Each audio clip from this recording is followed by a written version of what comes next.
leader Mazi Nnamdi Kanu, who is today in DSS dungeon.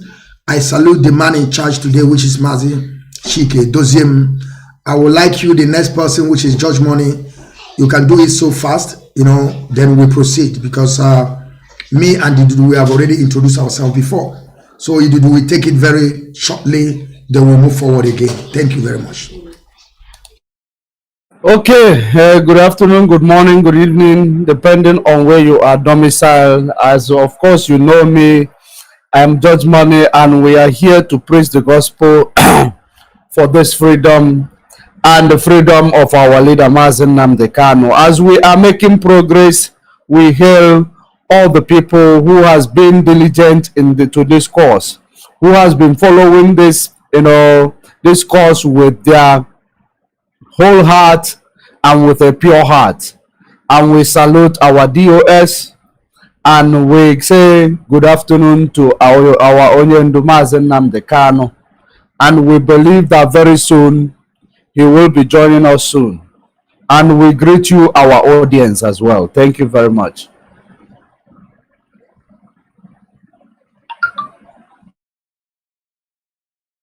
Mazi Dudu, you can also introduce yourself once more.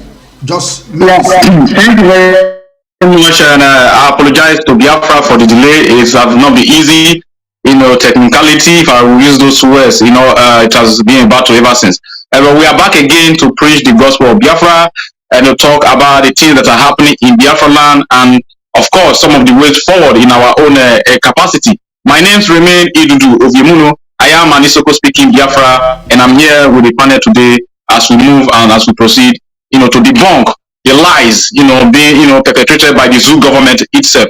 And not forgetting, I am an IPOB under oath and under the leadership of Mazi Nnamdi Kanu, which is presently being controlled by the DOS, which is being set up by Mazi Nnamdi Kanu, our leader. Thank you very much. All hail Biafra. Thank you, my great people, the panelists. I thank you all for joining today on Biafran Television Channel 1 under the leadership of Mazi Nnamdi Kanu. I greet you all. May Chukwu Kikabiama continue to guide you all, to guide every indigenous people of Biafra. Those that are believe that Mazi Nnamdi Kanu were sent by Chukwu Kikabiama. We always pray for him. We always put him in our prayer to make sure that Chukwu Kikabiama guide him and protect him. As we are moving forward, I would like to play this video once again. Then we're going to listen to the video, and then we begin to say things about the video. Thank you, my great people, and listen now. On bail. Chapter 4, Section 39 of the Nigerian Constitution says that every person shall be entitled to freedom of expression, including freedom to hold opinions and to receive and impart ideas and information without interference. I therefore call upon the President of Nigeria, Muhammadu Buhari, to uphold his country's constitution, to ensure Nnamdi Kanu's immediate and safe release. The Nigerian government must guarantee the freedom of expression of all Nigerian citizens, including their right to protest without intimidation, and end violence towards those who identify as Biafran. And I call on my colleagues here in the European Parliament to do much more to promote human rights in Nigeria. All right, great people. All right, we are there. You all can see what they put up there. European Parliament, ASP 13G354, and the rest of them. And the telephone number is there. Should be in case if you are Thomas. Our people are so, they always doubt. That is why I believe that Thomas came from Biafra land, because a lot of our people so much doubt. But we are bringing reality and authentic information to our people so that they will begin to understand that what the HDOS said when we were before, last time in the European Parliament, we protest, 1 million march, and today people are listening to what we went there to do. And I want you to, as you are talking, you can also at the same time digress. If you people haven't forgotten, because We have to say things the way it is. We are on Channel 1 Biafran television. Remember what Simon Ekpa did after we went to Brussels. You know, he quickly ran because he always like to show our people, those gullible ones, those people that can't even have inability to reason. After we went to Brussels, Simon Ekpa ran so fast, you know, because he on about I'm saying truth, because if we're Simon about 440, that is why he was running for that zoo called Nigeria. Even those people will be say they be dwarf, they too they run. You know, he runs so fast. He went to go and I don't know where he find one white man. He just go, I don't know where they find themselves on the street, begin to shake hand and exchange brown envelope. And he came out, he was jumping up, saying that the what they call them, so Finland have embraced Biafra. That Finland have said that they are going to support Biafra. They are taking everything up. They are doing this. And I will them mother. And I kitchen them mother. Some people are just cheapishly following Simon. And said, do you know that Simon came to claim that he is one? You know, because after we went to Brussels, Zuko Nigeria with Bulgaria begin now to write to the international community, tell them that they should prescribe IPOB. They should prescribe them. Simon Ekpa was in where he is in Finland, jumping up, saying that is what they did is hurting the Zuko Nigeria. That by the time of this year, by the time of next year, they will do this, they will do that. Remember, Simon Ekpa was claiming that article wrote by Dead Bugari, the man wearing mask. Simon Ekpa was there claiming the issue, say he is the one that did it. But today we are seeing what the result is all about. Idudu, I will still go back to you. So whenever you want to speak, also digress. You understand what Simon Ekpa was claiming, but today the result is out in public domain. Who are those people that are fighting for Biafran restoration? Now, I want you to take over the floor, please. And you know how you used to blow hot. I want you to tell people the way it is. Now the floor is yours, Mazi Idudu. Thank you very much.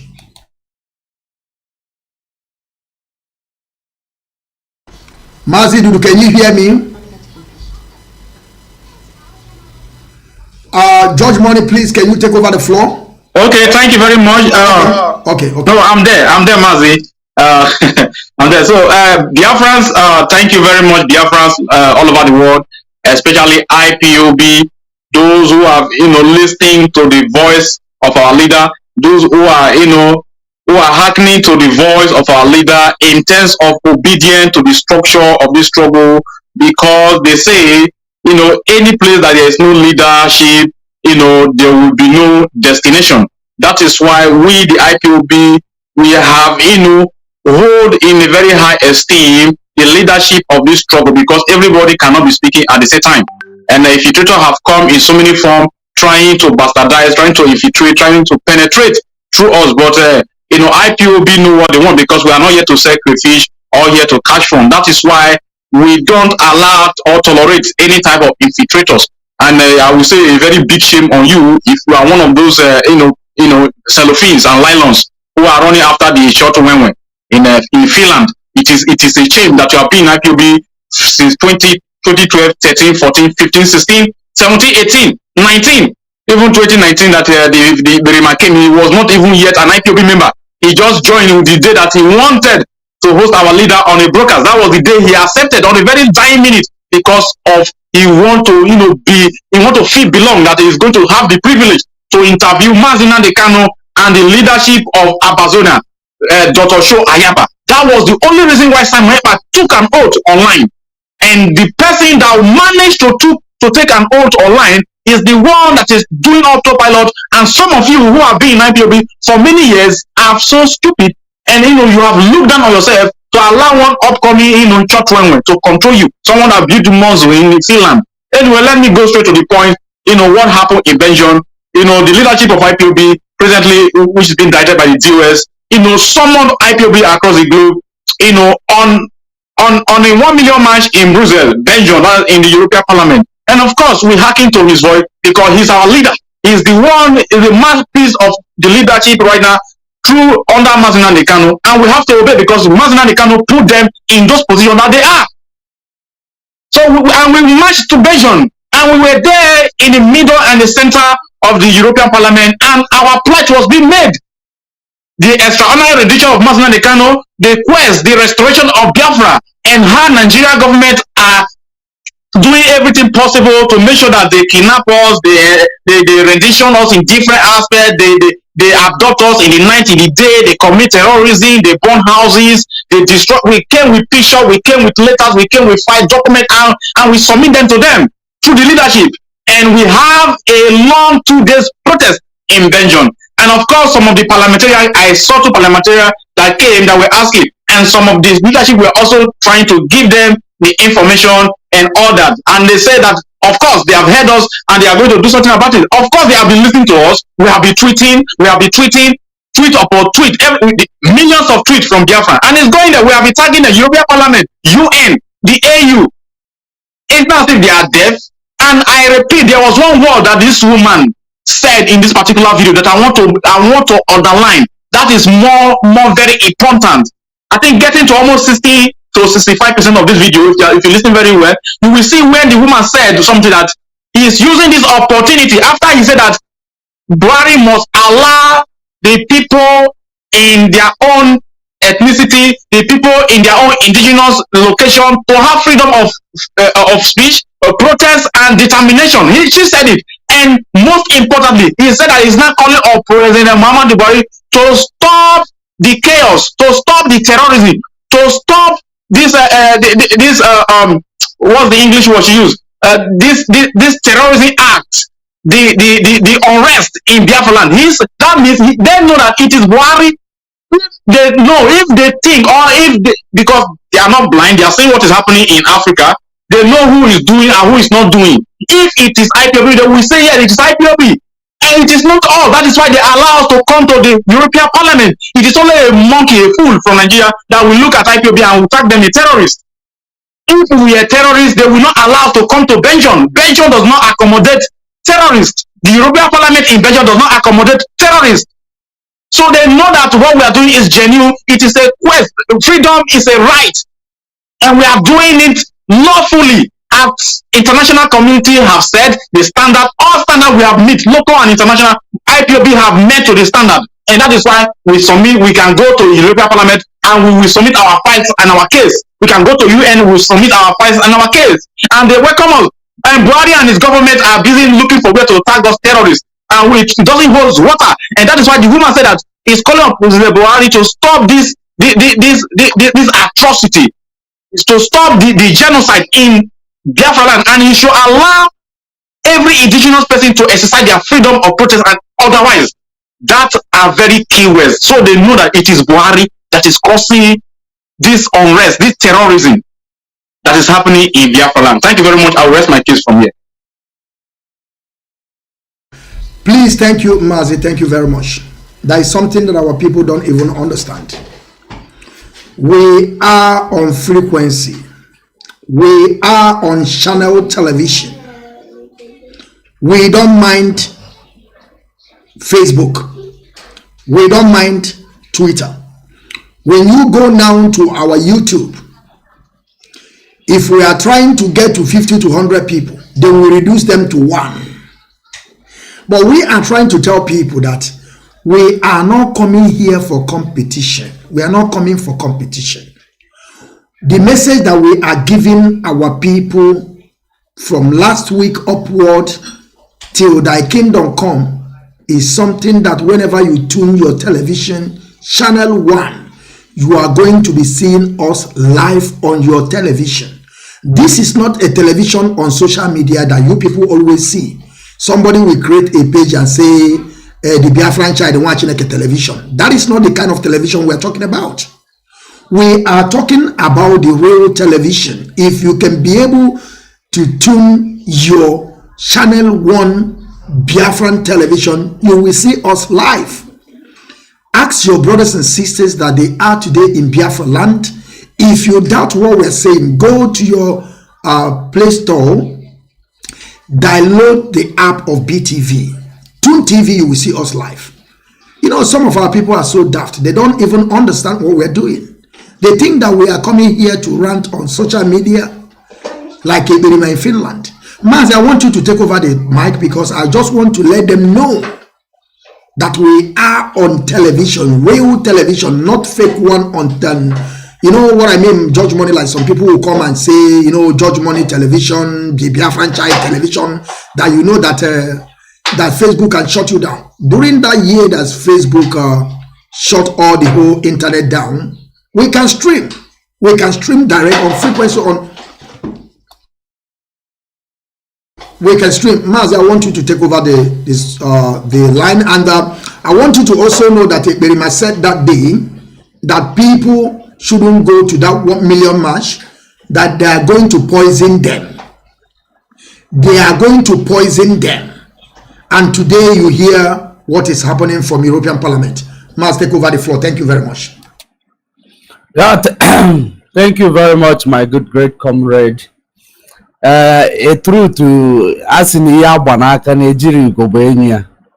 It is very, very important for our people to know that we are live on Channel 1, Biafra Television. We are live on satellite. We are not only on social media anymore.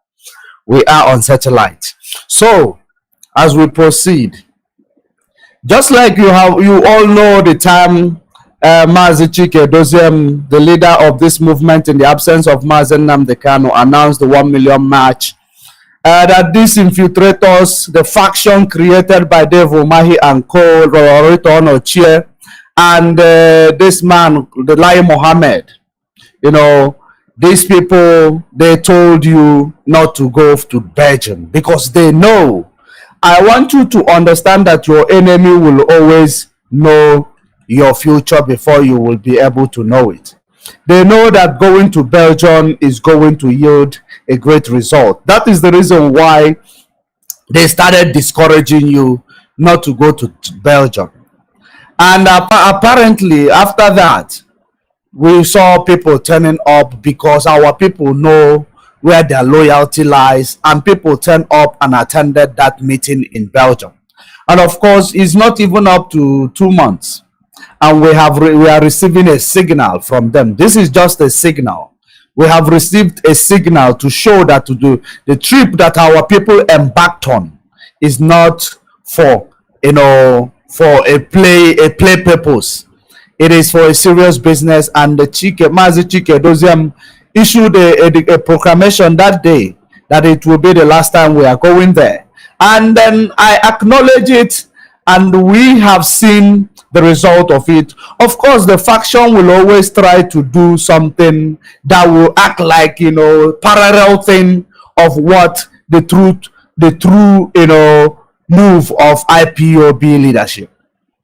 After Mazi Doziem conducted that 1 million march, you saw the blogger in Finland, or, you know, introduce to you unknown man, because anybody who want to introduce to you, or anybody, first of all, they should mention their names so that we will search their names to know whom they are.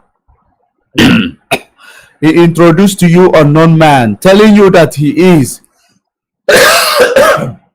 sorry, that he was in European Parliament. But only little did you know that the man that he introduced to you was not even a member of European Parliament. If he claims he is the member of European Parliament, let him give you the name of the man. Let's check him out. That is number one. Sorry for that. Because after that, I made inquiries and I even saw the speakers of the parliament and their assistants, which I said, on your request, I will make that available to you if you want to call them to confirm if there is anything about Biafra being discussed in Finland Parliament. Of course, there is nothing like that. So, but many of you ignored it. But I am here to tell you today that the leadership that Mazi Nnamdi Kanu left us in their hands, they are formidable. And we applaud them for their good work. The same way they introduced it at home, the autopilot faction hijacked it and incriminates that seat at home, even when they stop the sit at home. This is we do, they continue to follow. Whatever we introduce, they join suit. And when they join suit, they want to bastardize it. And that is the reason why we will continue to lead them, because they are the faction. They need to learn from the best. And you can never compare original with a fake. That is, we are original, they are fake. So there is no way. They might get the momentum because everything that is fake, remember, they are cheap. They sell fast. So you can understand, we are live on satellite and we are broadcasting, the whole world is watching. Most importantly, our people on the ground that are using analog TV, they will understand that we are formidable and we are winning. That is the reason why you can see the news from European Parliament. And of course, you heard the woman talked that the members of the parliament will agree with her, with her declaration that Mazi Nnamdi Kanu should be released, because under the Nigeria Constitution, it creates a room for us to have a freedom of speech and freedom of association, which we are exercising. That Nigeria called us criminal. And as they continue to call us criminal because they do not hold competency to be in the leadership position. And the same thing we continue to do, to continue to put people who do not have the competency to be a leader. We continue to put them into leadership position, and they will continue to be ruining your life. They will continue to be impoverishing you. They will continue to build in a surface of a sandy soil their foundation, which when the wind blow, it will tear it apart. So I want to advise our people both home and abroad that all you people need to know that all that glitters are not gold. Ipob is formidable. Mazi Nnamdi Kanu created a structure, and the structure is leading us to where Mazi Nnamdi Kanu was leading us when he was with us. And the structure will continue to work on the voice of the reason, the perception shifter, the voice of Mazi Nnamdi Kanu, and we continue to walk in his footsteps. Anybody who will tell you otherwise is your enemy, because ever since the inception of this faction, you will see the criminality in Biafra land. It escalated because they want Biafra land to see those who are feeling the spikes of the criminality in Biafra land to begin to detest Biafra, the Biafra movement. That is the reason why they will create a faction, criminals. They will tell them you are ESN from now on. They will give you flag, tell you from now on you are ESN. You will continue to do all these, criminal activities. When they catch you, just say you are ESN, just to sabotage you. There is a saying that says in our land that no sisoma komaka na tokute. If osisi na amiro mkpolo, there is no need of children throwing stone at it. That is because Ipob is that tree that bears a ripe fruit. And in a short while, we will be announcing our freedom. And the release of Mazi Nnamdi Kanu, of course, is imminent. I am going to hang it here until we come to the next question. Thank you very much, my comrade, for this opportunity. Thank you very much, Mazi. Thank you very much for this. Your analysis is very, very wonderful. Of course, some of our people won't understand what we're doing. Like I said, when I say that we are on frequency, that means that we are on satellite. Our brother you did very well to put it on a simple term so that our people will understand what I'm saying. We are on a satellite. That is what I meant when I said we are on frequency, so that you people will understand that what we are doing is different. And according to what you people said, and I want to also contribute in what you have said, you and my brother, my comrade Idudu, that a lot of us today are seeing the work of Simon Ekpa in Finland. Of course, some of you will say, don't talk about him. Of course, I must talk about Simon Ekpa, because when issue of Simon Ekpa come up, we are going to talk about it. The first time that we are trying, the leadership are trying to, secure the date and the time and the hour in Brussels, in the European Parliament. Some of people were laughing at us. Somebody like Simon Ekpa, they say he knows nothing. A short man that I don't know, even though that I vow that if I see Simon Ekpa in Belgium, I am the one personally, I will deal with him. I will deal with him. I told him, we are living in Europe. Let him try to come there and see that no Messiah in Shinia coming to go and hand myself over to police. There is no two ways about it. That is what I have already planned. But unfortunately, he did not come there. So he was afraid because he knows that no, this is not poison, no physical. He will see it physical, that I'm the one that going to deal with him. But he ran away because he's afraid. He just stay in Finland and begin to yap. A lot of us were afraid due to the propaganda from Simon Ekpa that when you come there, they will poison you. A lot of people want to come to that protest that is a history, that in your life with that picture that you took there. I mean, those people, of course, I know that not all of our people have time to come. Some of our people were so far away that they couldn't come. They want to come. But there's a people that have already made up their mind to come. But because of the evil that is coming out from Simon Ekpa, and a lot of people believed it, that when they come there, they will poison them. They decided to say, okay, it's better I sit in my house, JJ, and watch them on the television or in internet. Today, do you know most of them are regretting?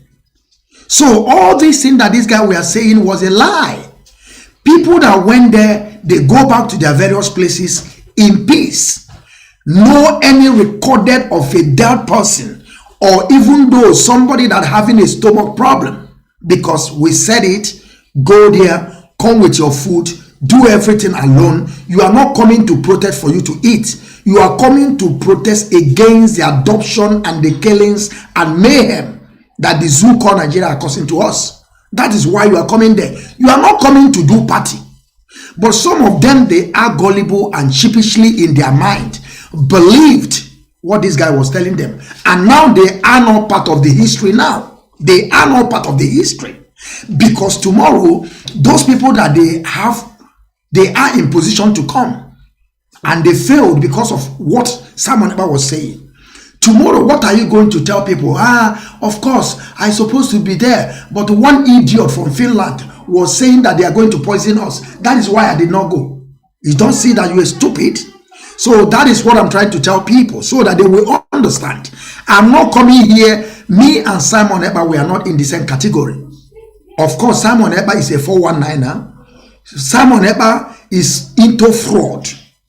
Defrauding our people, collecting money, extorting money from our people, even though people in Biafra land. That is something that I cannot do, because what I have already is enough for me. Why should I want to go and build a house in a place that is a zoo, that Trump called zoo? What is his name? The one of Russia say that it's a graveyard, and some of you don't even understand. You understand? So what I'm saying today is that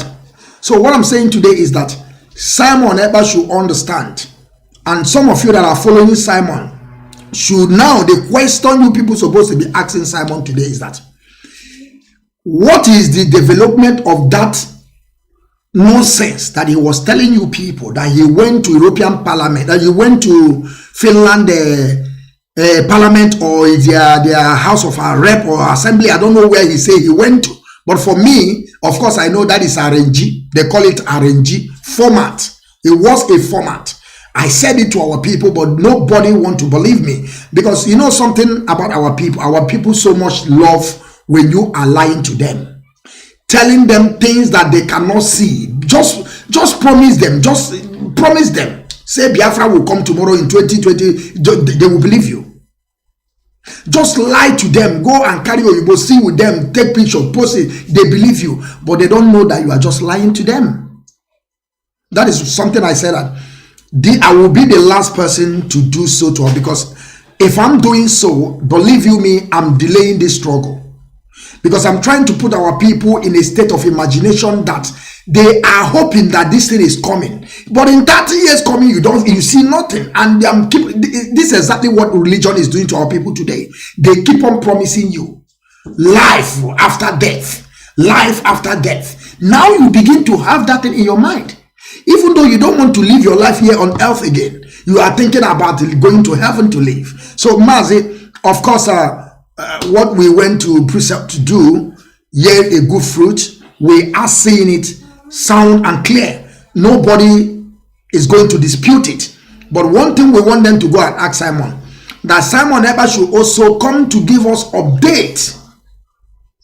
That place that he went in Finland, he should come and give us update, so that we can understand that all this thing that he went to, that is working. I have asked him who and who was there.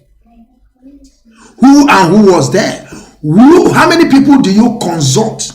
And how come that Finland said that now we are supporting a Biafran struggle? At the same time, they are telling you that they also tell them, go and bring the pictures and videos. Like we are not been sending videos and pictures to the European Parliament. Do you know how many times we have, Judge Money, do you know how many times I went to European Parliament? Submitting letter, and I submit. It seems that they are telling us they are not submitting letter anymore. So Mazi, I still want to allow you, Mazi, Judge Money, you can also use 2 minutes to add some things that you want to put up on this issue. 2 minutes, then it will come up, and then we move also to the next article, because we are not coming here for Simon. We are just coming here to show the world that the promise of HDOS Mazi Shike Doziem on that day, because he said it, he told us that we are not going to come back here again, and very soon we will begin to hear the result. He said it, and the video is out there. I don't know the reason why I couldn't couple the video and bring it out, but tomorrow I will see come tomorrow. I will bring the video so that people will listen to what he said. Simon never said anything. Mazi, I want you to take over the floor, please. Mazi, Judge Money, and you can use your 2 minutes. Then we move forward. All right, thank you very much for this opportunity. The truth of the matter with regards to the activities of the blogger in Finland is that the blogger in Finland, we don't know whether he is a Fulani, we don't know whether he is Igbo, we don't know whether he is Yoruba, we don't know where he come from. That is one most important thing our people supposed to put at the back of their mind. For those of this criminal who is calling them their leader. Before Mazi Nnamdi Kanu made his first introduction, he told us where he come from. And we confirm where he come from. Whatever he was doing, he makes it open. But somebody who is mysterious, somebody who just came into a struggle of this magnitude, you don't even know where he come from, and he start asking you for money you are giving him. Are you not an idiot? Because number one is that a Fulani man who speaks Igbo can easily come into this struggle tomorrow.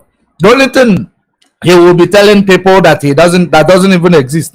Go and get me the head of that man in Aso Rock. That is the only thing our people need to hear from this Fulani person. Go and get me the head of those all these criminals. Go and get me the head of who this person. Our people will be carried away, and tomorrow they will come and say we need to do fundraising, because those people who are going to get those heads, they need money to buy a knife that they will use to cut those heads. That is the strategy Simon used to enter our people, and this strategy is the strategy that our people want to hear. They will always tell you Simon is gingering them. But these people don't understand what the Bible say. A faith without work is dead. That is it is like somebody stage a work for you. Tell you, these 419 people, they will stage you, tell you that you are going to get something. You should pay. The thing is already on the route to your destination. You should pay. You keep paying. And if they don't commit you, say you go get them. Pay again, you keep paying. Now what is Simon they do with our people? And the worst part of it, the thing I want to ask them is, where is Simon that is your leader, your second leader, or whatever you call it? Where is he from? If you want to look for him now, if he eventually disappear from Finland now, where are you going to find him? Where is his origin? Because a Fulani man can come tomorrow and do the same thing. As long as the Fulani, they ask small Igbo. Because our people don't get brain this time around. Before you will continue with your second leader, I didn't say stop following him or stop giving him your money. Give him your money, but find out where he come from. Find out who he is, so that you will know whether it's the enemy you are fighting that has infiltrated you, acting like your leader. It is very simple. So in this regard, I made a comment in on my page, because when this news broke out from the European Parliament, this autopilot were the first to announce it. They were the first to announce it. I was so surprised that, because the first place I hear it is from their page, which I wrote this article this morning, that your enemy will be the first to announce you. Because at the end of the day, they were the first to announce this. And Mazi, hold on. And when they were Mazi, please, we are on conversation, okay? We are on conversation. You can jump in at any time, at any moment, but we just want to let people. Mazi, right on. Yeah, and I want to ask you, Mazi Mazi George Money. When they were announcing this thing, what is their? What is the topic about? Announcing that. What is their aim? Like, are they praising, or are they saying that they have done it again, or what? No, their topic. Some of them say Buhari is in big trouble. That these people, they know that we are up and running. That when they come up with, they know. When a criminal want to act monkey smart, they always look around to see who is watching. So this time around, they were announcing it very carefully. They know it was not their glory, so they just put it in general. So it was only when you make a comment that autopilot, they are celebrating our victory. One person will come and tell you that the European Parliament is a collective effort. That is what one person come and wrote in my comment section. The followed that person. There is no name, they never call that person. They want to tell you it's a collective effort. Collective effort for somebody who is asking you for $10,000 for him to go and buy war jet, and people who are doing diplomatic job. What is do you know the difference between diplomacy and and making noise on social media? That is one thing our people don't understand, because this journey we are embarking on, need more diplomacy rather than making noise on social media. We call it radicality. If you want to be radical, you go to Biafra land and save our people that are being kidnapped. That is to be radical in this struggle. And you separate the chaff among the wheat and save the name of our ESN. Not you will be on social media destroying the name of our ESN, and you are telling us that you are fighting for our freedom. You are not. You are recruiting criminals in Biafra land. Ever since he started this thing, criminals upon criminals. That is exactly the reason why they started fighting Soludo before Soludo will even come into the office, because Soludo promised them that he is focusing on them. I will leave it here. Thank you very much. Thank you very much, George Money. Thank you very much. Like I said, George Money, please also try to get water next to you there, because I know our people. Very soon now, they will begin to talk all sort of rubbish from their mouth, because our people don't even believe that somebody can be talking and begin to cough. Our people don't even understand that there's something they call flu, that it can, can cut you at the in a minute. You begin to cough. Then they will be saying, our people, that is the way our people reason. That is why today, when you go to our land, whatever that happens to person is juju. Somebody killed. Have you ever seen in your village somebody died? They say it's just normal death. They will say that somebody killed him. I will say somebody handy. Hey, what do you have to say about this? Our progress and the new development from European Parliament. Of course, we will keep on saying it. Whosoever that have ear should listen, and those of you that don't have, you should follow Simon Eber. It's not a problem, but we are trying to tell you people the new achievement and new development. Of course, some of you will still doubt it. Some of you will say it's an old video. I think, who cares? As far as the European Union have spoken, they spoke. As far as they have already spoken, or they speak. So that is what we want to hear. You may call it 30 years old video. Of course, you know our people, they will turn it upside. Mazi, I want you to take over the floor and use your 2 minutes and also, say more about this Belgium, because you were there live. You saw everything that happens there. I'm not going to be telling you. So I want you to say more things so that I will move forward. Thank you. I hope you can hear me. Okay, thank you very much.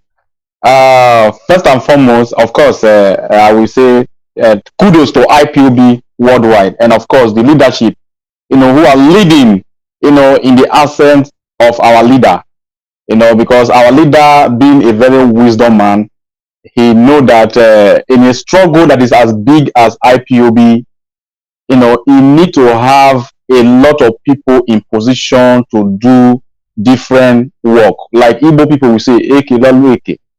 Is that not how they say it? That everybody have where they are specialized on, and the DOS are specialized in what they are good at doing. What Nnamdi Kanu have seen in them, that these people, they can work in this place, they can work in this place, and they can work in this place. That is it. And if you are not comfortable with it, then you can peacefully, quietly live.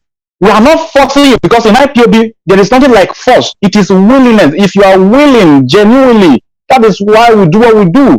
If our leader, if the DOS called for a protest today, any part of the Europe today, or any part of the world today, we, the IPOB, we will willingly, obediently, hearken to their voice or their order, because we believe in their leadership. We believe in their leadership. Concerning the autopilot, or should I say I used to call them auto crash, because I believe they have crashed, for a long time. All this they are just doing is, Panadol after poison, or should I say after sickness. So autopilot have crashed a long time ago. Okay, but I will still say this word again. You have been an IPOB 2013, 14, 15, 16, 17, 18, 19. During the 19, the Remind Finland came up almost at the late stage, and he was broadcasting for Nigeria before, eating Irigi from different Irigi center to another center. He dressed, gallivanting with Versailles Isiago and all that. All of a sudden, he began to know that Biafra is the way, the truth and the light. And now he comes in, he begins to infiltrate from different angle. If our leader comes for interview, after our leader finish, he want to be interviewed there. Mazi, okay, Shuku, you can bear me witness.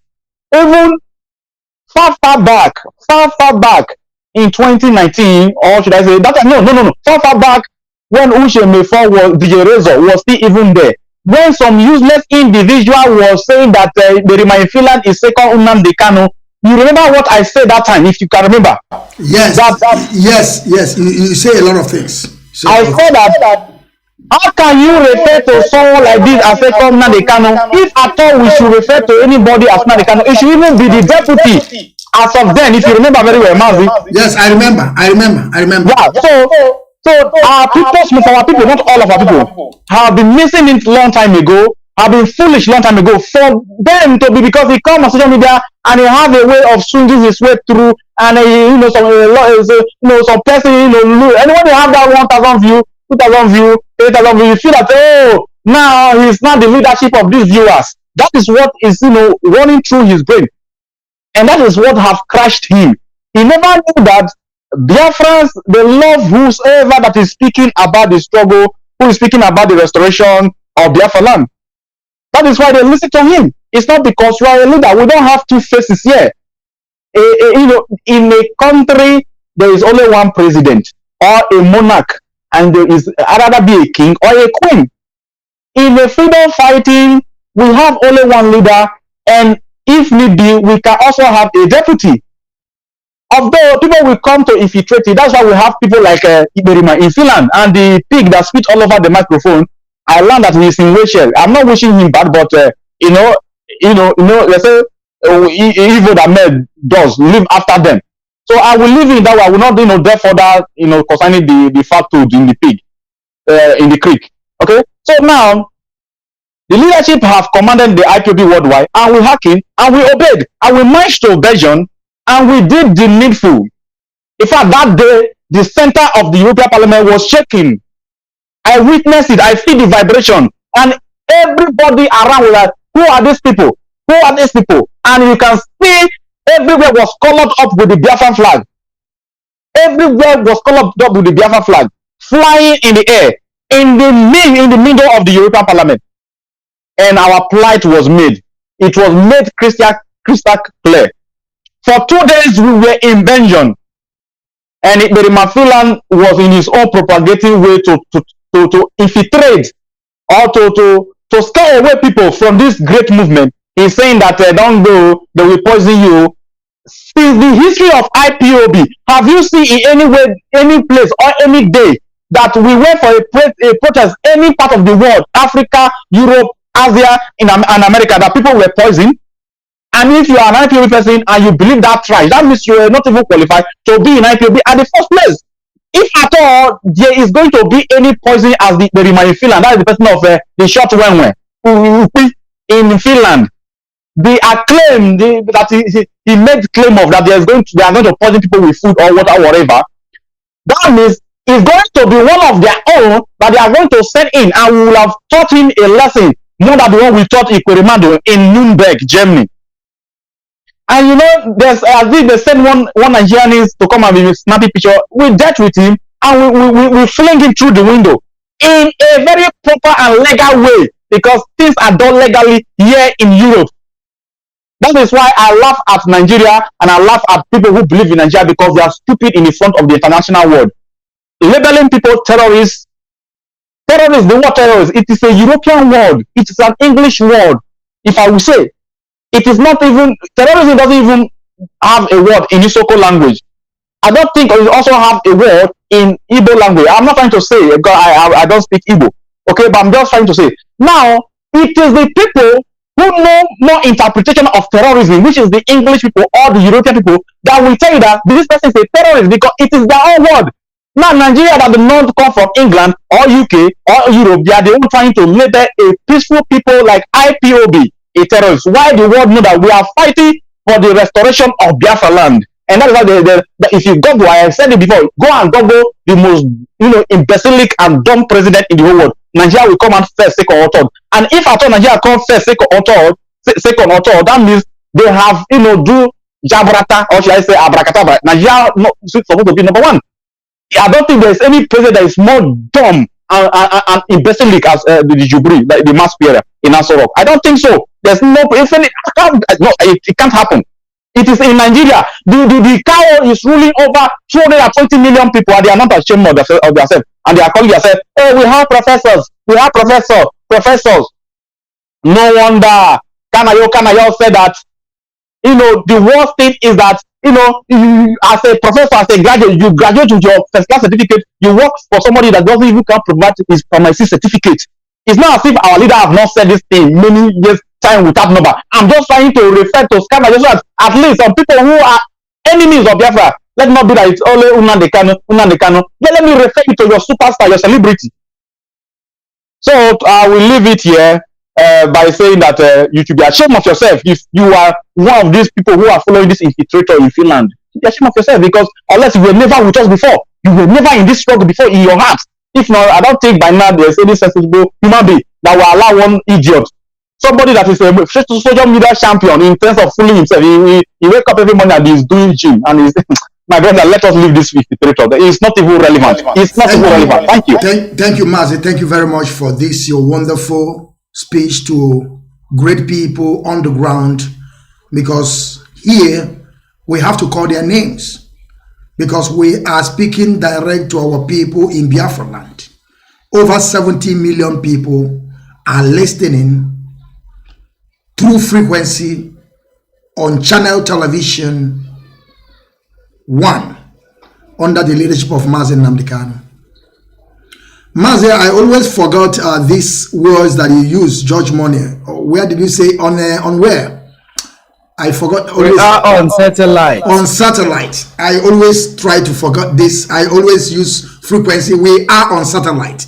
That is something that our It is people also have the same frequency. Yeah, I know, but our people sometimes, when I call frequency, sometimes our people, some of them won't get the point. But when you say satellite, it's very easy for everybody to understand what I'm talking about. Yeah. So it's better I use satellite. So my great people, I want you all to understand that we are live and direct on channel 1 BTV under the leadership of Mazi Nnamdi Kanu. And what we are doing here, we are doing the justice, at the same time preaching the gospel of redemption, preaching gospel of freedom to our people. All these things that we are preaching today, our leader Mazi Nnamdi Kanu, this is where we learn all these things. He is the one that gives us all this voice we are using today. That is why you will see that we can never abandon our leader. Of course, some of you will say that why we don't talk about our leader. Of course, all these things we are saying is also is giving also impact to this Biafran restoration project. And we're also talking about our leader, because we, the media warriors, the panelists, the great people and freedom fighters and lovers of freedom all over the world, everybody have their own way of doing their things. That is why there is one big comrade, is a senior comrade. His name is Mazi Okechukwu Ekele Olueke. He will say to you, Ekele Olueke. Everybody have their own work. There is some people in that leadership. We have people in the legal team that they will begin to take care of about our leader. Because we can never tell you that we are coming here, we can bring out our leader. If any day that I say such a thing to you, I keep on saying it, know that I have already deviated. If I tell you today, come here, tell you, I'll go and bring our leader out, I'm lying to you. If I tell you to contribute money to me, that I will go and bring Biafra for you to you tomorrow, I'm lying to you. Don't even listen to me. Just know, say I don't follow the way of Simon. Now you begin to understand. We are not careers agitators. We are not careers what agitators. We are real freedom fighters. We are fanatical about Biafran restoration. We are fanatical about it. This is the path that we have already been choosing. That either Biafra comes or nothing. We will keep on pushing it. And Biafra must come. Because our leader Mazi Nnamdi Kanu knows the reason why he's there. But now I want us to move to the second article, please. This article that we are going to move on now, I know now we have come. Some of you now will begin to hate us. We have different, we are fighting different phases of war. Our people have to understand that we are fighting different phases of war. When we come to your doorstep, you bring your own idiocy. We deal with it. When we left you, we go to another place. When they come with their stupidity, we deal with it. Now we are coming to P2OB. This is a running mate, Kashim Shetima. That is the running mate to Tifubu, a criminal called Tinubu. This man said, I want you, the followers of P2B, to listen, because when we are talking about structure, I keep on telling our people, do you know what is structure? I'm not talking about you that are living in America or living in Europe here, that the structure is something that is free and fair.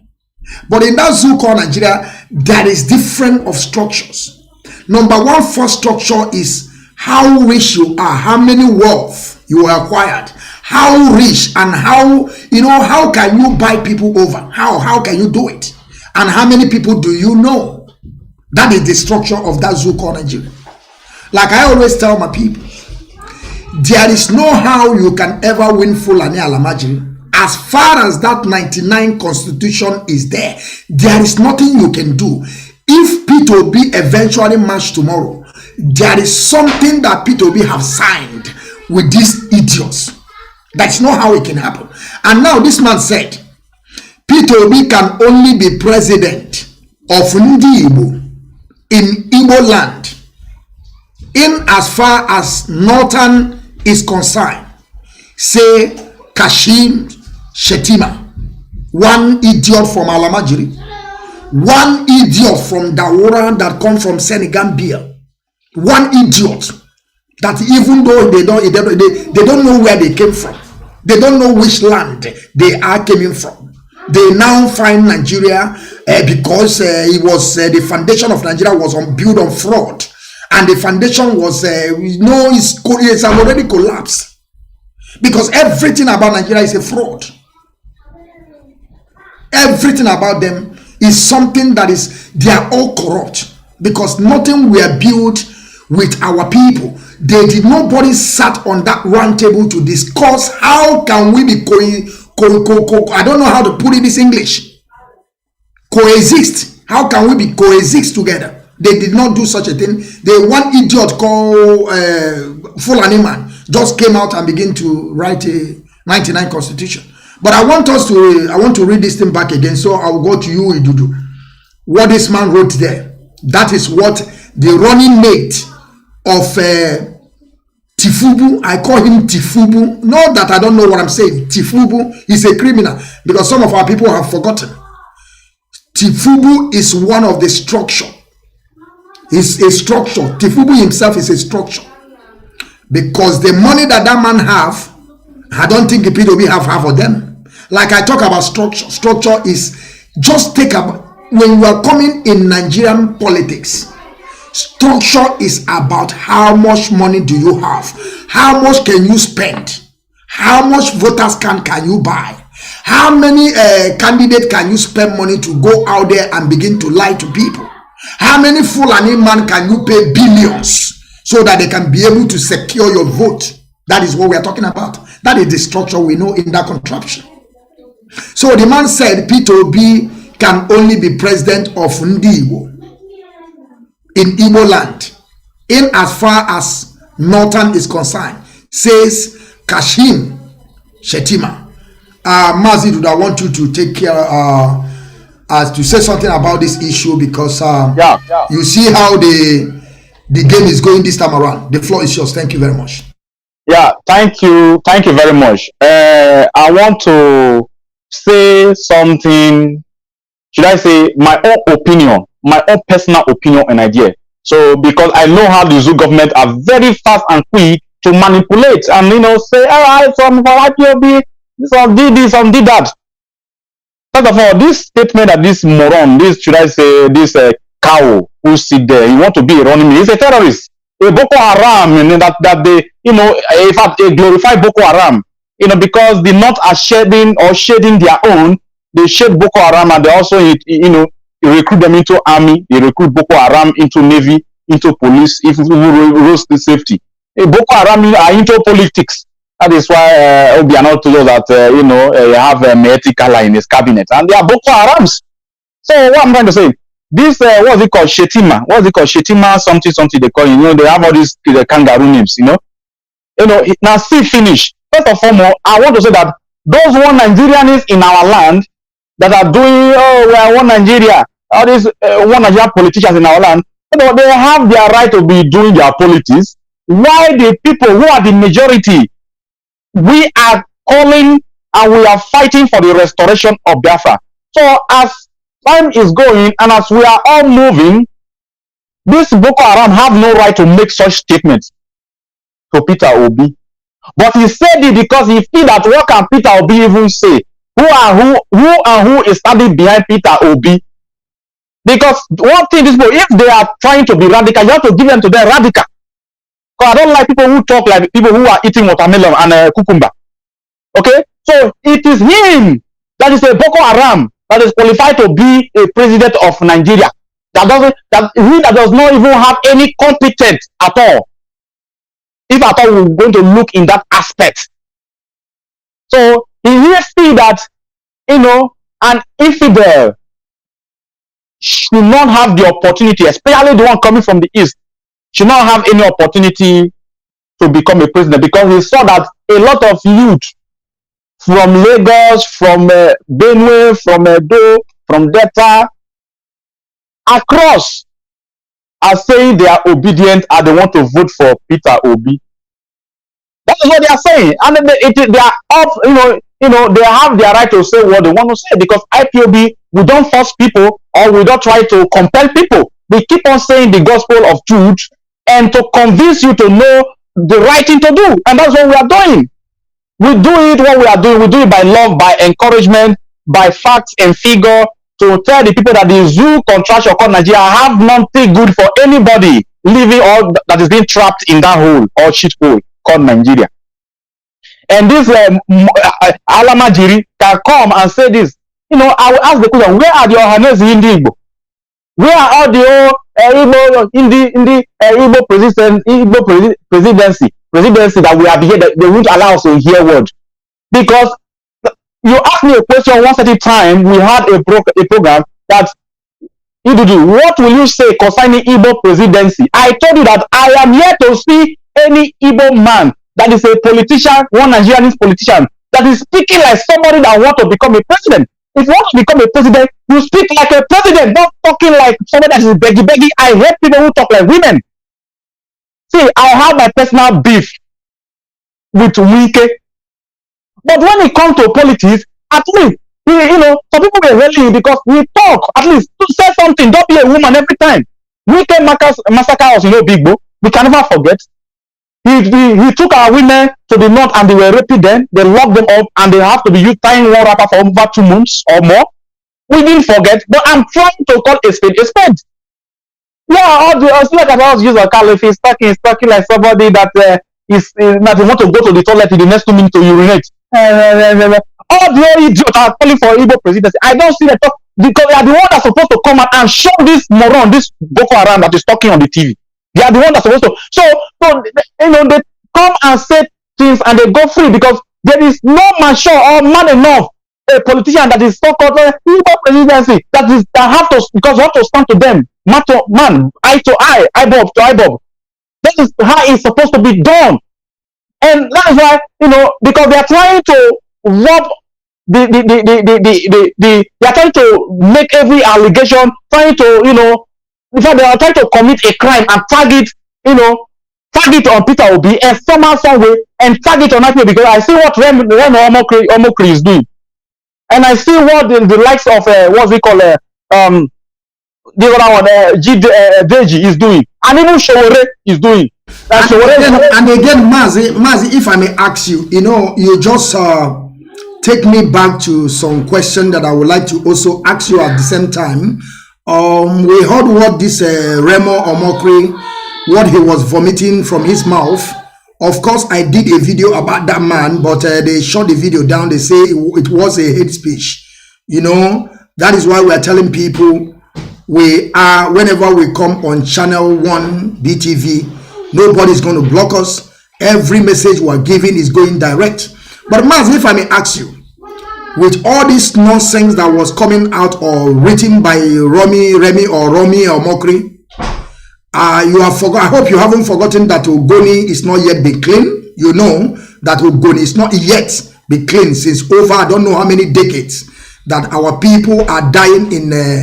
They have already polluted all our water in Ogoni, in our coastal region of Biafra land, and that idiot never say anything about it. He's living in his comfortable zone, writing that those people that they are changing, sure that they are IPOB, that they are changing their flags and their way to P2B. Maz, I want to ask you, have you changed your post from any other, all those things that this idiot was saying? Have you changed your mind to P2B as an hardcore? Have you? Okay, thank you very much, Mazi. Let me just round up with just 1 minute. Or the other one, I will switch to this one immediately, and I will round up very fast. Trust me. Now, because Peter Obi, no matter he's doing his one Nigerian, he's still our brother. And me, if I have any advice to give, I will give it. because I will not also sit and be looking all these people who want to work for one dead ancestors are trying to blackmail Peter Obi by all means. I'm not campaigning for him. I am a Biafran. But those people who are doing their Nigerian one Nigerian, and if any of them, I will not allow anybody cutting off his neck. If people are doing video with pistol and say that if you don't vote for Peter Obi, I will shoot you, trying to bastardize his name. Peter Obi and those so useless idiots who are saying Igbo presidency, you should be also be up to do this in your own strategy. Also give somebody AK-47, make a video say if you don't vote for Atiku, I will shoot you.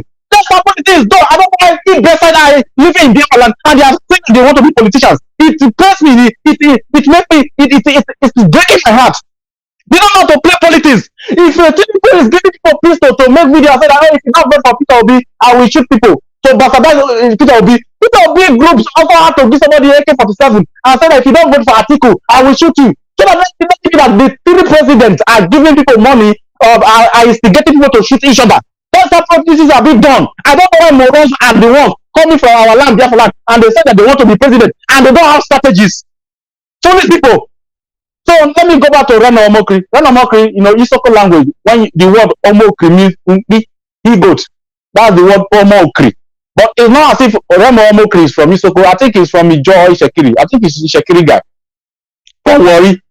Okay, it's not even Isoko, but Omokri in Isoko language means a he-goat. So you see, a he-goat always run around smelling she-goats on their bonbons up and down. And that's what Reno Omokri is doing. Remember before this time, remember earlier, later on, before Tinubu emerged as the candidate for APC and Atiku emerged as the candidate for APC, Reno Omokri tweeted, I'm not following him, I see some people share, I don't have time to follow morons.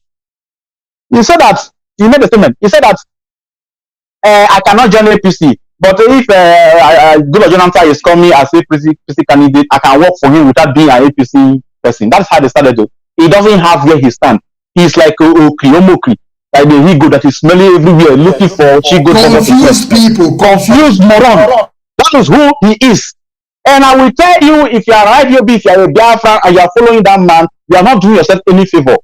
Even if you treat heaven, just ignore the moron. He is not even useful. He is not even noticed. You are the one making him to be making him to feel like he's somebody. He's nobody. He's on exile. The Buhari government shares him on exile, and he's not campaigning for Atiku. Probably that they cannot make him a social media minister, because I know that is what he will be looking for anyway. So coming to Ogoni cleanup, even Ogoni is in River State. Okay, Reno Omokri is far from Ogoni, because in fact it's nowhere related to them. So that one will not even concern him. But the one that will even concern Reno Omokri, the Fulani experts that are killing people inside Ishekiri land, has he made any tweet? Reno Omokri says he's a Christian. He is supporting Atiku. Atiku, that a Christian was stoned alive to death in Sokoto. That is the person of Deborah. And they burnt her alive. Atiku now tweeted that, oh, I condemn this act. That why will you kill a Christian? Because you said that you said something against Allah or Quran. And because the northerners in the north said that for him to say that killing Deborah was wrong, they will not vote for him if he emerged as the APC presidential candidate. Atiku went fast and deleted the tweets and said that, oh, I did not say it. So that means Atiku have endorsed the killing of Christian. And a Christian who is almost somewhere hiding in UK or London, is this the campaigning for a Muslim who is endorsing the killing of Christians? You not see how foolish the idiot is? That is why Kanayo said that in the case scenario, you will see where a graduate, a professor is working for somebody that cannot even find his premises certificate. And coming to the last, changing of our IPOB icon, it's not even have to do with hardcore even. Every sensible IPOB. We are in touch, and go and check our profile. It is Free Mazi Kanu, a prisoner of conscience. And until BOS said otherwise that we should change it to something else, we will not change it because it is a standing order. So when you see people who don't know where they belong, they are changing their icon and they are putting it away. It's left for them. And if anybody decides to do that, you should go and look for more strategy if you want to fight LB, you should go and look for more strategies. He's a very stupid man, he's a hopeless man. IPOB is in time and we are focused. And the goal is the restoration of Biafra. And let me just tell the entire world and IPOB, be strong and remain resolute. even all these trials, all this wind, all this storm, we shall weather this storm. The leadership are into, they are working day and night, and they are, looking for plan B, plan C, plan D, and they are looking for every opportunity that they will grab and to move this struggle forward. And I will rest my case here. All hail Biafra. Almost hey Biafra, Mazi Dudu, my comrade. I salute you. You are, you are a real man, a son of soil. That is who you are. Mazi Dudu, for this wonderful speech that you gave to our people. Like I said, we, the indigenous people, those of us that believe on the ideology of Mazi Nnamdi Kanu, we can never deviate at all. Regardless what people may say, regardless what the idiocy they are pouring out there, we are not going to change. Because we have already chosen this part of Biafran restoration project. Either Biafra comes, or we keep on pushing till Biafra comes. We are not going to return at all, because we have already crossing that Rubicon. No going back on this issue, no retreat, no surrender. Mazi, let me bring this article once again, so that should be in case if you have forgotten. This is an article of Kashim Shetima. He said Peter Obi can only be a president of Ndibo in Igbo land in as far as Northern is concerned, says Kashim Shetima. So what do you have to tell the P2Bs and the nonsense of the Fulani people? Like I always tell my people, Fulani is in charge of Nigeria. Fulani owns Nigeria. Nigeria is Islamic State, and Nigeria have expired. That is something that our people always have to put in their mind. That is why all these shenanigans is coming. That is why Fulani is coming from Senegambia to take over your land, because Nigeria have expired. So what do you have to tell this this idiot that come from Dawura? He's a running mate to Atiku, to Tifubu, that criminal in Lagos, that is trying to control Lagos by himself. Mazi, take over the floor. Thank you very much. Thank you very much, my comrade. I will try to keep my voice so low so that doesn't aggravate my throat. What you see here, number one, our people need to understand that Nigeria is under British oligarchy controlled by Fulani. That is the first thing our people need to know. And then Igbo people, they believe that politics is, you act politics with pretense. You play politics with pretense. You don't play politics with pretense. They don't know politics. Maybe they know how to convert a small business into a big business, but they don't know politics. So P2B, as in it in you see all this social media campaign, it started with P2B. Where are they today? It will all die off when Dundunwegu will be coming to the dance floor. It will be dying off. There is a program I was watching, anchored by one guy, when P2B, this Tufubu people, they were promoting him, stating many facts. And at the end of the day, you will find out. They even say that P2B came out with that class upper from his university time. And secondly, let me go straight to that article you showed here. That guy called Shetima said that Ndibo, P2B will only be the president of Ndibo. Now, Ndibo, have you now seen what is called division? This is exactly to show you that Nigeria is already divided. This is to show you the sign of a full exclusion. They have excluded you in everything that they are doing. Now, what else do you want this? Look at his face.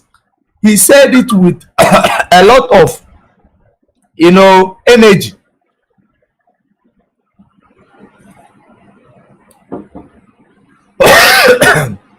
with a lot of energy. You can see the hatred of Nnamdi Igbo written all over his face. You can see it. This is the And division we're talking about. Mazi, hold on. If somebody is next to you there, most of the time when you are coughing, you don't have to also drink cold water. You have to drink maybe like a warm water, or the one is more cold. If it's more cold, you have to be more chilled. You know, you don't have to drink the average one. Think a little bit chilled so that it will melt it, please. Continue, Mazi. Continue. All right. So this is the this is the result of the division we are talking about, exclusion we are talking about. This statement alone supposed to, if it is a unified country, as all this political class are campaigning, this is actually enough to disqualify this idiot as a political running mate. This sentiment of this guy disqualifies him to be a person, a leader of a country, because this is the division we were talking about, because they are confessing it, and we are not noticing that these people are confessing it. They know that Nnamdi Igbo is no longer part of Nigeria. They know that Biafrans are no longer part of Nigeria. So what he is saying is actually the truth. And he is giving them a signal that you're supposed to be fighting for your people instead of deceiving yourself, because you people always bring this politics of pretense, which is not something that you can never use it to win any position in Nigeria. You need to be radical. You need to be clear about what you want.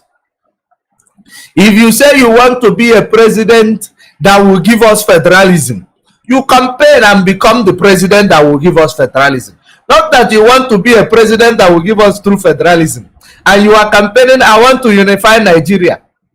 That is not what Fulani is doing. Fulani tell you Boko Haram is their people. Come rain, come sun, Boko Haram is their people. And it will not make them to lose election. Because they support their criminals, they support everything that their people does, which make them to have a community. Now whatever they say, it comes out from all of them at once. Whatever this guy is saying here comes out from his people. It is not his mind he is saying. He is speaking the mind of all the Fulanis in the north. That's exactly what they are doing, because they have community.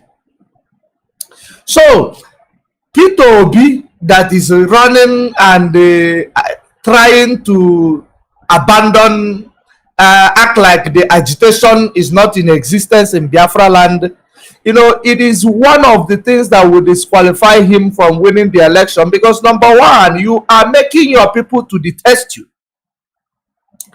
We have been agitating for the past decade. You come up, you didn't even talk about the agitation. You want to come and jump up from, you never, you just woke up from your sleep. You never ask people who are awake if they have eaten.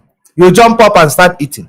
That's exactly what you are doing. After killing our people in Ipob, dumping their bodies in the river, you never ask the same people that you are expecting to come and support you. That's why I am not supporting Tifubu. He's a criminal.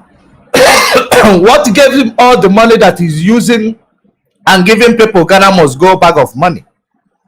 Where did he get it from? What business is he doing that gave him all the money that is even richer than Bill Gates? I know some of you don't know that Tinubu is richer than Bill Gates. It's just that he's a Tifubu. You cannot declare his asset. That is something that you people does not know. These are politicians. You keep giving them. When you ask him, why do you want to lead Nigeria? He says it's his turn. A man who tells you it's his turn, that, you know, it is just his turn that you want to lead Nigeria. Is it the same man that you want to vote into office? When you come to Atiku, his history is very bad, which is exactly what we are still going to discuss. Obasanjo told you that he was the worst candidate. It was the worst mistake he made to choose Atiku, because he's a criminal as a running mate during their time. And you will ask yourself why. Why is it that Nigeria is running in the cycle of all these criminals when it's just rotating? It comes from this person, he goes to another criminal, from another criminal, another criminal. Somebody was asking you, Peter Obi said he left change in Anambra State. Is he leaving money in Anambra State that all the problems of Anambra State was solved? No. It is like somebody who was given a money to invest.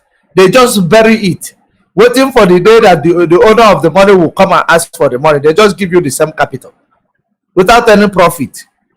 You know, this is not what we are looking for. What we want is what this Shetima criminal, you can see the hatred they have for this region, that you will be the president of this region. If you are able to read in between the line, you will be able to understand that these people, they don't want you, and you can never be their president. Nigeria is under British oligarchy, controlled by Fulani, and Fulani, British taught them politics. Other tribes, they don't know politics. They do not know politics, and there is no way you will be able to thrive in this British oligarchy, because democracy is what they gave you. They gave you a fake democracy. Democracy is just a name that they have given you. Now using, you know, this thing, dictatorship, to rule you instead of the democracy they have given you. After the election, what you see is selection. Do you think that your vote will ever count for Nigeria? In Nigeria, your vote will never count. After every year, what you will see is the same problem. It is going to keep repeating itself. These people are not there for you. The only people that is clamoring for one Nigeria today is only people who are related to the political class. Check it. It is a fact. Anybody that is not related or friends with political class, you will never hear them talking about one Nigeria. And some of these criminals that are clamoring for one Nigeria, they are all in abroad. They read in Nigeria, they get their qualification, they go to abroad to study. Why is it only political class clamoring for one Nigeria? Because they are benefiting from your predicament. They are benefiting from you being raped by Boko Haram in front of your daughter, in front of your, your husband. A wife is being raped by Boko Haram. They are benefiting from it. You can see the program I did 2 days ago when a woman was telling their story, how they were kidnapped by Boko Haram, and they chose whether they will rape the 9-year-old child which was born in abroad, and they denounced Nigeria, say if they die, their remains must be buried abroad, that they will never step foot in Nigeria. This is exactly what they want you to keep doing, because they want you to run away from the structure.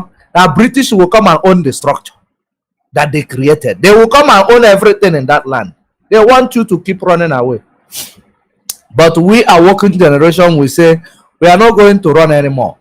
We are going to get our inheritance. Our inheritance is the restoration of Biafra, the land of Elohim in the face of the earth. I will leave it here for now. Thank you very much. Unmute yourself. Thank you very much, Mazi. Thank you very much. And we are going to move to another topic that we have today. We have talked about this Shetima, the running mate of Tufubu, how they were planning to take over that contraption. Of course, they are all the same people. But I something that the video that we want to bring out this time around to show you people that, you see, I know the reason why that Tifubu, what is his name, Obi, is running away to talk about Biafran restoration. I am just still telling you people, some of you that are saying that let him get there first before you will talk about Mazi Nnamdi. Listen, let me tell you people something. When Mazi Nnamdi was kidnapped before, Igbo man was not a president. Till we released, Igbo man was not a president. The president was not from Biafra land or our brothers from coastal region. They were not. So The reason why Obi don't want to talk about the agitation, he didn't want to put body on that agitation because he knows that he himself, during the time that he was a governor, he ordered people, he ordered soldiers from federal to massacre our people. That was Masop being by them. They massacred Masop people. They are all our people. Masop people are our people. Obi ordered a military, he ordered soldiers from Abuja to begin to massacre our people. Obi can never deny it. There's no how. Our leader have said it time with that number. But that does not mean that when we see something that is not unacceptable, like the way Dave Umahi and Okezi Bazo and all of them, River State, they are running away from the person they're supposed to support. That is unacceptable. All you people, we are saying all this why that they have already marginalized the Igbo people, they have already marginalized the Biafran people. Only time they gave you people to be able to make a president or presidency. None of you were to stand on his ground to begin to defend that presidency. All of you are running away because all of you, none of you can be able to stand. None of you can stand because you people are already accepted defeat from Fulani. Fulani have given you one contract or the other, you squander the money, and you people have forgotten how much Fulani have squandered. It doesn't mean that Fulani don't go to prison. Does it mean like Olisametu, when we saw Olisametu, he was supporting somebody that want to go and harvest somebody's organ. Somebody picking, he want to go and harvest the organ of somebody picking, and he couldn't even tell the family what he's doing with the boy. He told them he was lying to them. That is the people that we saw that what is his name, idiot called Olisametu. He was there defending Ike Premado. And I was asking Chukwu Kikabiama, why these people is not their kid? Why did they, when the Ike Premado want to carry this boy, why Ike Premado don't send people for kidnapping? So that unfortunately they will kidnap Olisametu's son. I saw also our father, Senator Inayaba. I saw him there too. I wish they kidnap their son now, so that when they will go there, when the Peking will appear in the court, it will be their son. I will know what they will tell Ike Premado. Because Nnamdi was that is something that our people have to be thinking. And I want you people to understand that this video that I'm showing you people today, that we are going to watch right now, is when Tinubu was giving some speech to the press, and he said more than he's supposed to say. He was trying to say beyond what they told him to speak. And the man at the back, you see that one that put in green, was telling him to cut.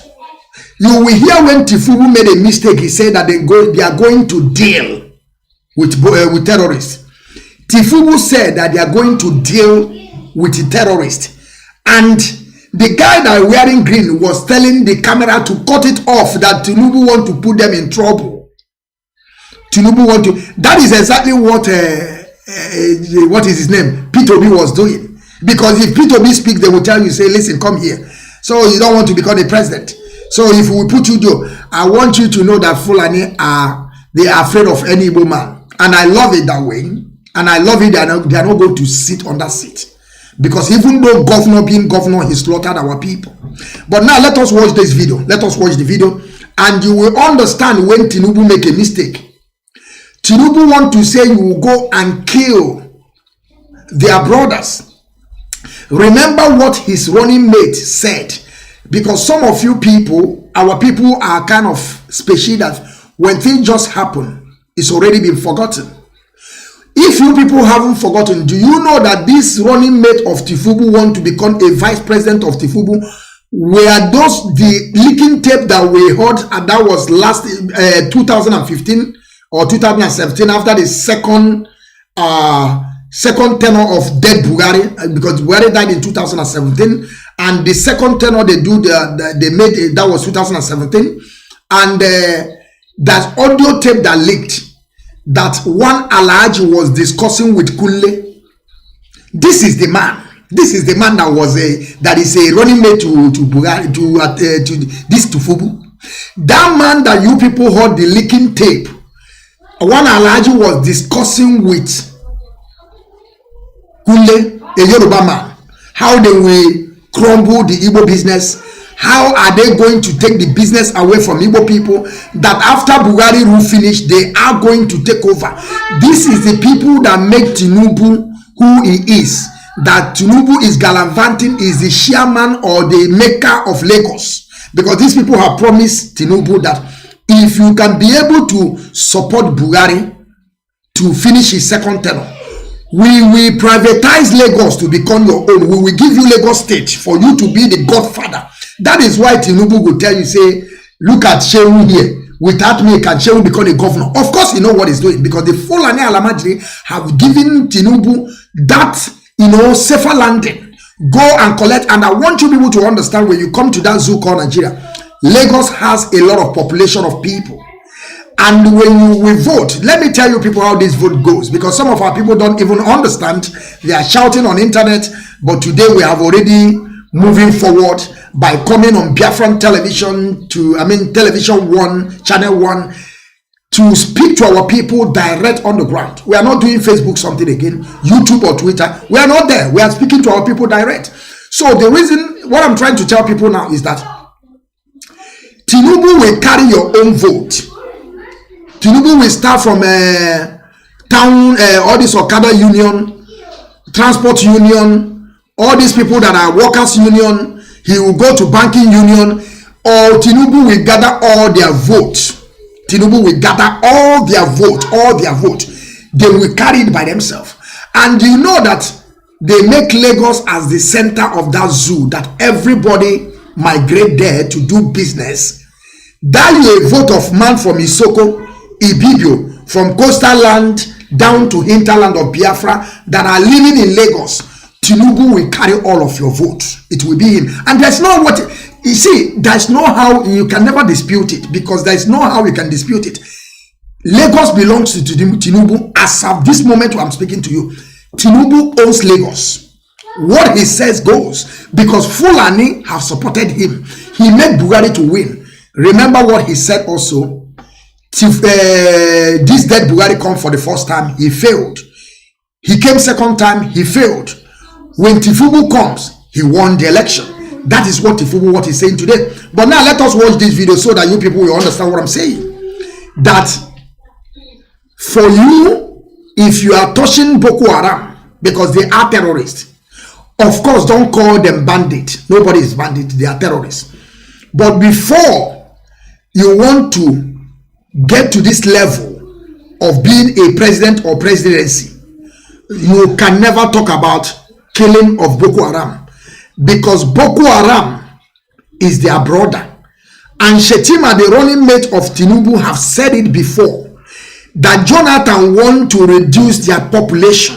Remember that Jonathan is fighting Boko Haram to hold Boko Haram stand still. Yetima is telling you that Jonathan is reducing their population. And now listen to Tinubu and see what happened here. Then you will understand the game. You understand it. Let us listen now, please, my people. Let us listen. Pay very big attentively and lend me your ears and understand when Tifubu, what Tifubu will say. You will see the man will say, cut it, cut it, cut it. Tifubu want to spoil their business. And that is against their wish, against APC structure. Against APC structure is that you can never condemn their brother. You can't. You can't. You can. If you try it, you are not getting there. Now listen, pay attention and see what really happened. We thought today, and there be already an announcement to replace him fully with a substantive, Kashim Shetima. I have not discussed with him. You listen to him. The name. He never discussed with him, but he have already chosen him. He have already chosen him. Listen. I don't want to speak, because let me allow this video to play. I don't want to interrupt the video, please. I have not discussed with him. I've disclosed it to you. Since I've disclosed it to the president. So how strong, united and formidable is your party ahead of the next general election? We are going to win. Inshallah. Inshallah. We're going to win. Why are you so confident? Yes. Because we are a progressive party. Yes. We have the focus on Nigeria problems. Yes. We faces the challenge squarely. We are not running away from it. Now listen, pay attention. We have a better program for the people and about the people and ready to serve. Within a short period of time, there will be a good foundation on infrastructure. We face challenges of terrorism. We know. Now wait, look. It's only a poor thinker and observer will not recognize the challenge. But once you recognize a challenge, yes, you can prepare yourself very well to tackle it and defeat it. And that is what. Look at the man with green. Look at the man on the Agbada green. The man is no more comfortable. This man is not, because this is not what they tell Tifu. They tell Tifu to come and speak to them. They tell Tifubu just to tell them you are going to win, you are taking over. There is nothing. Tifubu is saying what they don't tell him to say. Listen now, look at that. The man is not staying comfortable. He's not comfortable because they're going to query him. Why are you there? Tifubu is saying that he's going to deal with their brothers. Now listen, see what the man will do. Just listen. The man cannot take it again. He cannot take it again. He can't take it. Because he competent, capable, reliable, and able. Thank you. With that today. Let us stop it here. Mazi, I will come to you, Mazi George Money. I want you to, you see what really happened here. When he was saying goodies, and we know that they are all liars. The same infrastructure that this idiot, Tifubu, that carry a load van of truck of money, higher currency. The international currency, pounds and dollars and euro, that is what this man packed in one of his house. Because that's one of his house. Now he's telling you about infrastructure that they're going to begin to fix something. Can just tell me this man is getting to almost 80 years. He has been in this system for more than 40 years. Now tell me this man is next to his grave. Tell me this is exactly what people were thinking that Bugari is coming to help them to do. They are thinking that dead Bugari that died in 2017 is coming to help them because he's an old man. You don't know that the conquest of Islamization and Fulanization is in the heart of Bugari. Bugari want to come and finish the assignment of Usman Danfodio so that they can be able to take upper hand and enslave us forever. They were saying Bugari is coming, is a messiah. Our one idiot in our land, they call him back and say that it's a prayer answered. All of them, they were there. Because when you come, I will tell you the way it is. Of course, some of you won't like me. I am a freedom fighter. I am not into a politician or your regular preacher that you come every day, come across. No, we don't do that. We preach things the way it is without political correctness. Everything we are saying is authentic. So, Mazi, I want you to take over to this message of Tinubu when he mentioned about terrorists and the reaction of that idiot from Dawura wearing green. Mazi, the floor is yours. Thank you. All right, thank you very much, great comrade. Our people, just like I said before, in Nigeria, if you start romancing politics, if you start pretending in politics, you will never win. You will never go anywhere. The northern people, they are out for their people. Anything their people do, you cannot kill them. Because this is their community. This is their community. And whenever they are delivering their messages, these messages is going direct to all of them because they have a network that communicates with all of these people at once. Now in Igbo land or in Biafra land, we are tribal, everybody is just going about their businesses. When a governor become a governor, if there is insecurity that he can be able to sort out with engaging the perpetrators, they will pick up arm like Hope Uzodinma, like Dave Umahi. They will pick up arm and start killing people, innocent and uninnocent, reducing the population of those who will vote for them. And tomorrow they will come and clamor for presidency. Did you see now how this man is giving him sign? Cut this shit off. That's exactly what this man is saying. You don't pretend politics. They are telling you. They're making it clear. Don't pretend. These terrorists you are talking about, it is our people. They are the people making northern Nigeria to be great. Do you know how much northern Nigeria have made ever since this terrorism started? All this ransom they are collecting every day.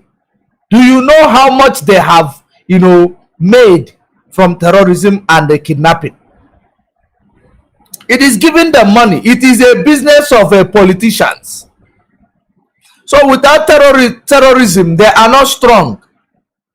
Without the conquest of Usman and Fodo, they cannot thrive.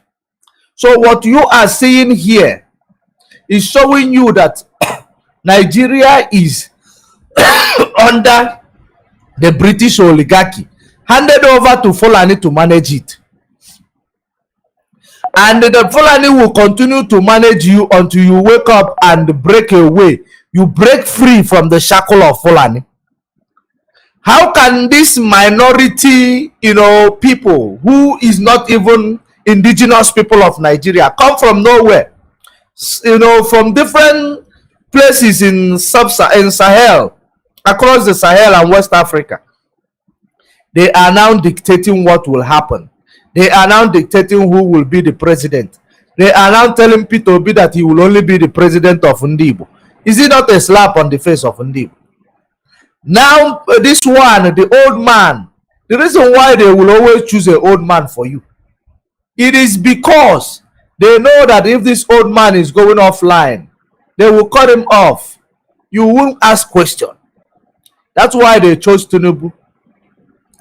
Tinubu is the one that has the heart, not to even care for his people.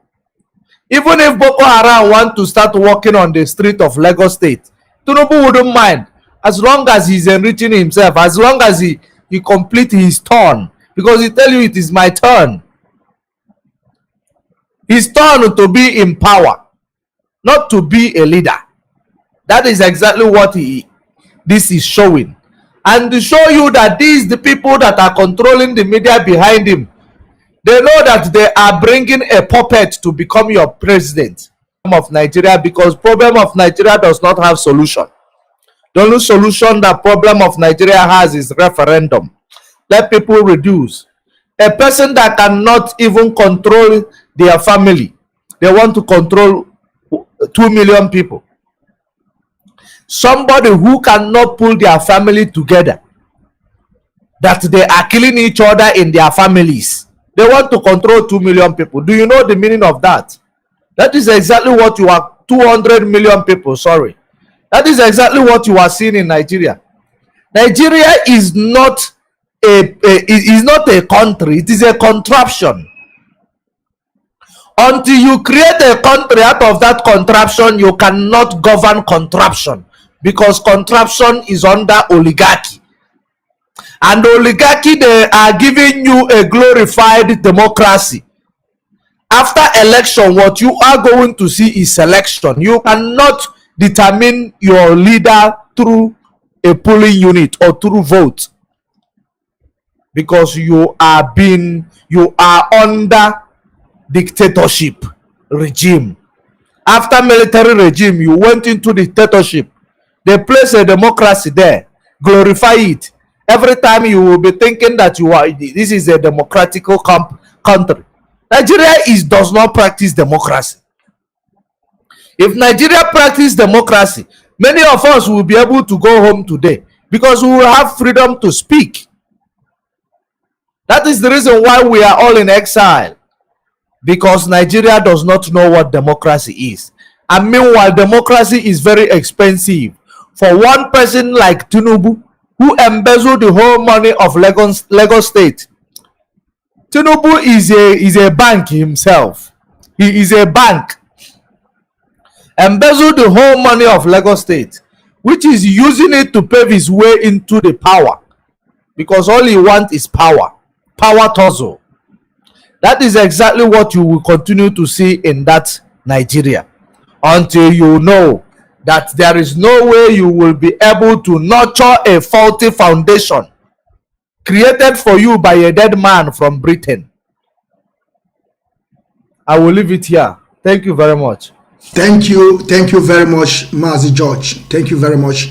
Mazi Idudu, before you continue, I want to replay this. I want to show back again this picture.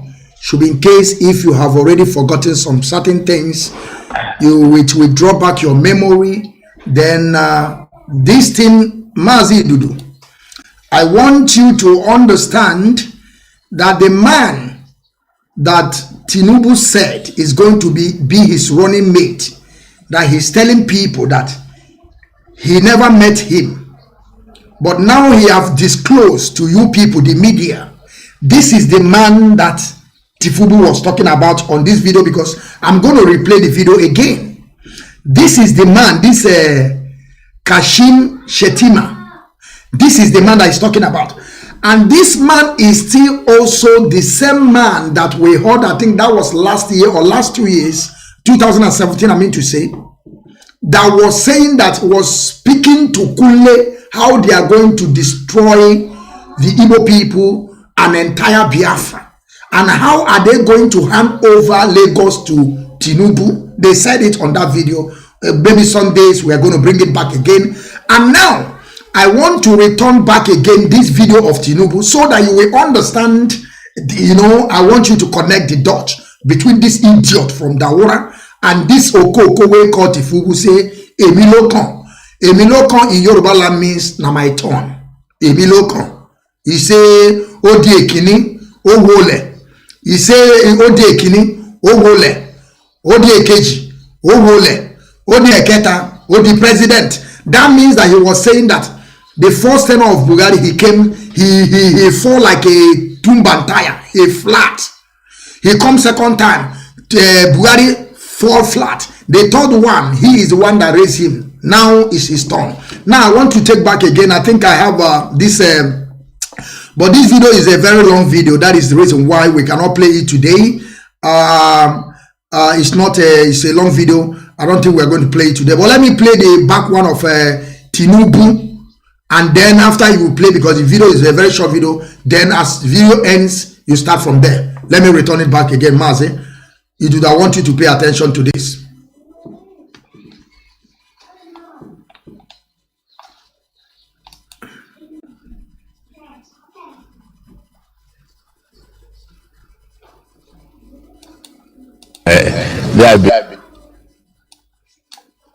We thought today, and there be already an announcement to replace him fully with a substantive,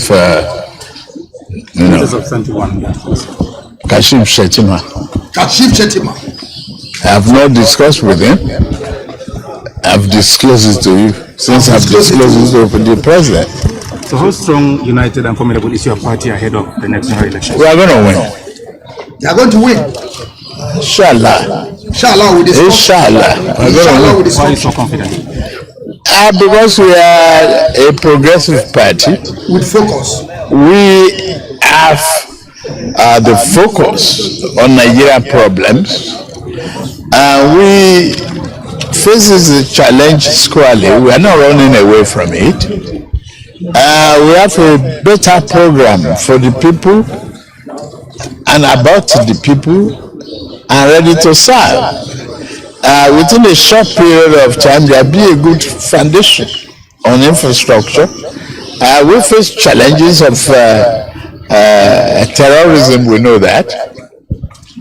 It's only, a poor thinker and observer will not recognize the challenge. But once you recognize a challenge, you can prepare yourself very well to tackle it and defeat it. And that is what our party is all about. So, finally, why crashing Chachima? No, that's because he I want you to take over. Competent, capable, reliable, and able. Yeah, thank you very much, Mazi. You know, this is what you get, you know, when you are being trapped in the zoo.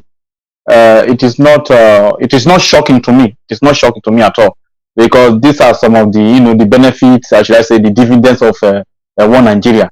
You know that you know what the statement this old ancestor is talking is an insult to anybody that has been trapped in that country. You know, Nigeria belonged to him, if I will say. Buhari came and he's parading with the mask, and Nigeria belonged to him, and they are parading insult on the so-called, you know, the minority in the coastal region, so I say the Neanderthals, where a Tinubu that want to be a president of Nigeria is addressing Nigeria with Yoruba as if he want to be the president of Yorubas.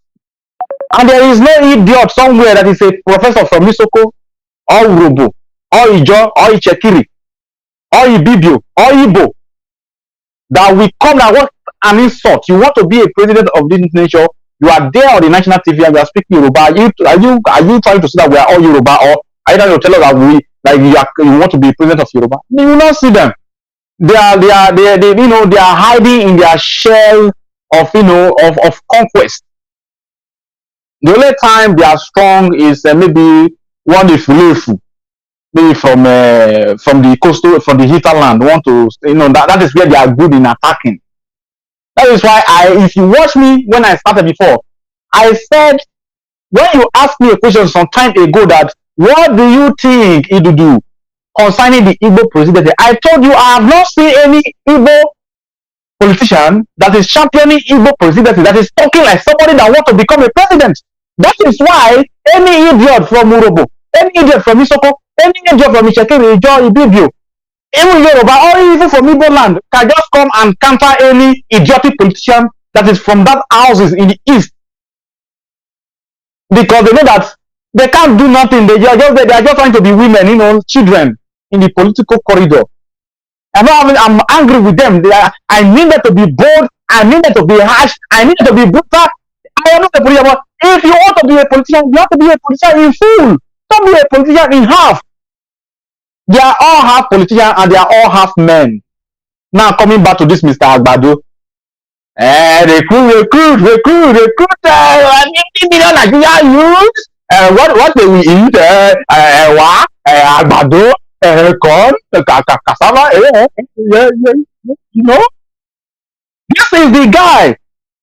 This is the guy. He's insulting everybody on the national TV, and you know, because he feels Nigeria belongs to him. Because the other time, one of the attorney general of the military or something that was being put in place by Buhari, the mass Piera, was also addressing on a national TV, speaking Hausa language, as if he's talking to Hausa people alone.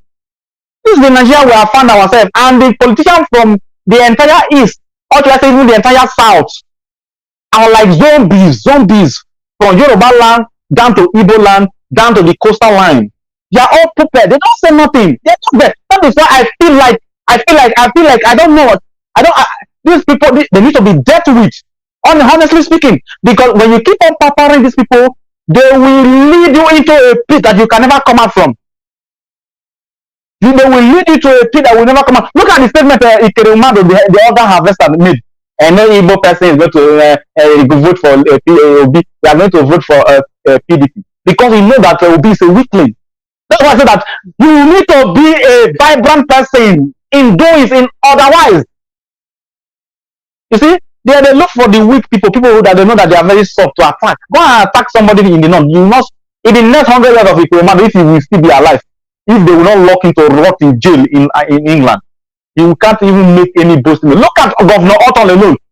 Governor Otton alone have made steps that the entire coastal region plus the hinterland politicians who are one Nigerians, the statement they cannot make in their miserable regime and their miserable life.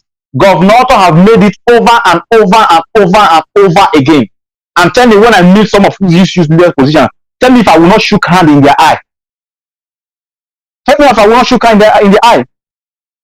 And now let me also make a point from what Tinubu was saying, that I have not met with him. The Shetima who was a terrorist, he was a former governor, and during one attack that they attacked a Christian and they killed rapidly in Abuja, within the houses of Abuja. Fulani men in disguise of bandit, they enter a church and they shoot rapidly and they killed Christians in their dozen.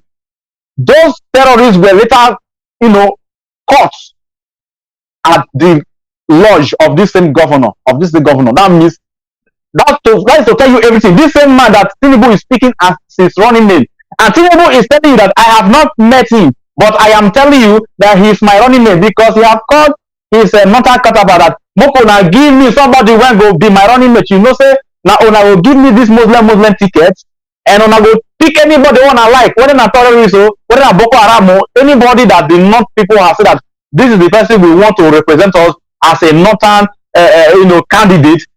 Tinubu don't have any, he doesn't have any problem going to look for anybody. He just give me anybody. It can be a Boko Haram that I've repeated. It can be a bandit.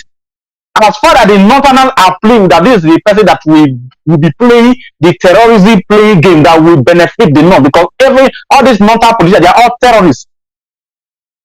All these they are all terrorists. That is why you don't hear that they are arresting bandits in the North. Bandits will go and they will keep people in their dozen, in their hundreds. The next day the news it died off. They will not arrest anybody. It is only in the East they want to show their power. Where they will come, they begin to commit havoc and kidnap innocent people. And they say, oh, because of the they did not that we have more chaos and kidnapping, Fulani rampaging, terrorism, bombarding of this Boko Harams or these Janjaweeds. We don't have any record of where they are arresting them or where they are engaged in a battle. They only tell you audio. There was a duel. They are speaking English that they borrow from some of these Gotham media somewhere in Lagos. Now they have given him, so he don't even need to meet with another candidate. It is the Fulani people that will say that this is a very good representative, a hardened terrorist, a hardened jihadist that we in the North we believe in. That if he gets to power, he will serve the benefit of the bandits. That is who they have given to Tinubu to be his running. So that is all I have to say. And of course, Tinubu will not condemn the banditry in the North because Shetima is a bandit, Aerofa is a bandit, Buhari, the Mafia is a bandit. They are all bandits. That is why they protect all their bandits. Who are giving them guns and bullets? Does Fulani know where they are selling bullets? The money from Biafra land, the oil from Delta State, they are using it to buy guns. And the person who is the military officer in charge of guns and bullets is a Fulani bandit. If from there you give them a quarter of whatever they cut from China or America or from England or from France, and they give it to their bandits to be going to be killing people, destroying their house, chasing them, rampaging them, ransacking them from their villages in Kaduna, in Zafara, in Maiduguri, all over the whole places. And I'm very happy that they are bringing it to the south. They are bringing it to Yoruba land, and they are bringing it to Biafra land. They are bringing it to Ibo land. They are bringing it to Isoko land. So that let everybody, let them feel the sweetness or the bitterness of one Nigeria. Let them feel, because if they will not have sense, Fulani will teach them sense that will know that Nigeria is never for them. I saw some people that were on a gun battle with Fulani in Abraka. That is just the beginning. They shoot only 2 bullets. They say, bullets are finished. Because the politicians who are from let me use Delta State as an example, who are in Delta State, they don't even know their left from the right. We can do better than this Fulani bandit too. Just in case, because Nigeria is a terrorist state run by a terrorist regime. And we will not put our hand and allow terrorists overrun us. If the Fulani are coming with their AK-47 to our own land, they will not as if we are going to the north to our own land to kill us. We need AK-47 to repel them. And the politicians in Delta State, have you given guns to your youth to do something about it? Vigilante are using popular nations to fight people who are having a grenade, who are having a AK-47, who are having AK-49. Mazi, I'll rest my case here. Thank you very much. Thank you very much, Mazi. Thank you very much. And I hope our people are seeing what they put on this arising news. Of course, some of you won't like the pattern we are going to change this time around. Like I said to our people, we are facing different kind of war. We are facing different phases of war. And we want you all to understand that religion is also playing a major role on this atrocity and chaos that is happening today to those indigenous people that find themselves in that contraption called Daminebuzu. We know that religion is playing a major role.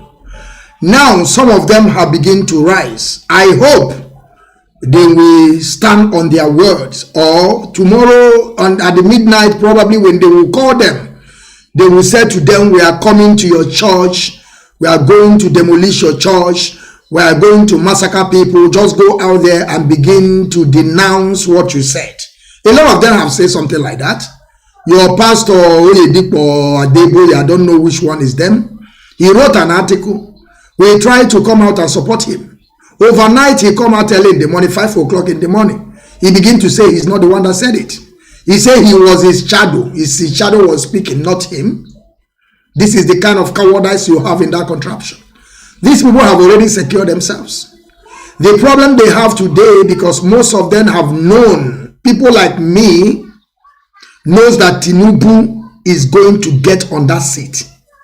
Tinubu will be there, and there's nothing you can do about it till you begin to wake up from your slumber and embark on this journey that we are. Then you begin to understand. Their problem now is Muslim to Muslim. That is why this man at the last section, 3 of them, the first man with glasses, all of them have the 3 men here, they have glasses. But the one that put in a shirt tie, when he will begin to speak, you people will understand it.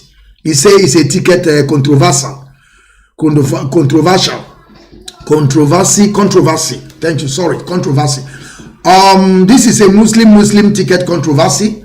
That is where the problem of the pastors and the leader and traditional religious leaders are now having a problem. That how come you want to come on Muslim?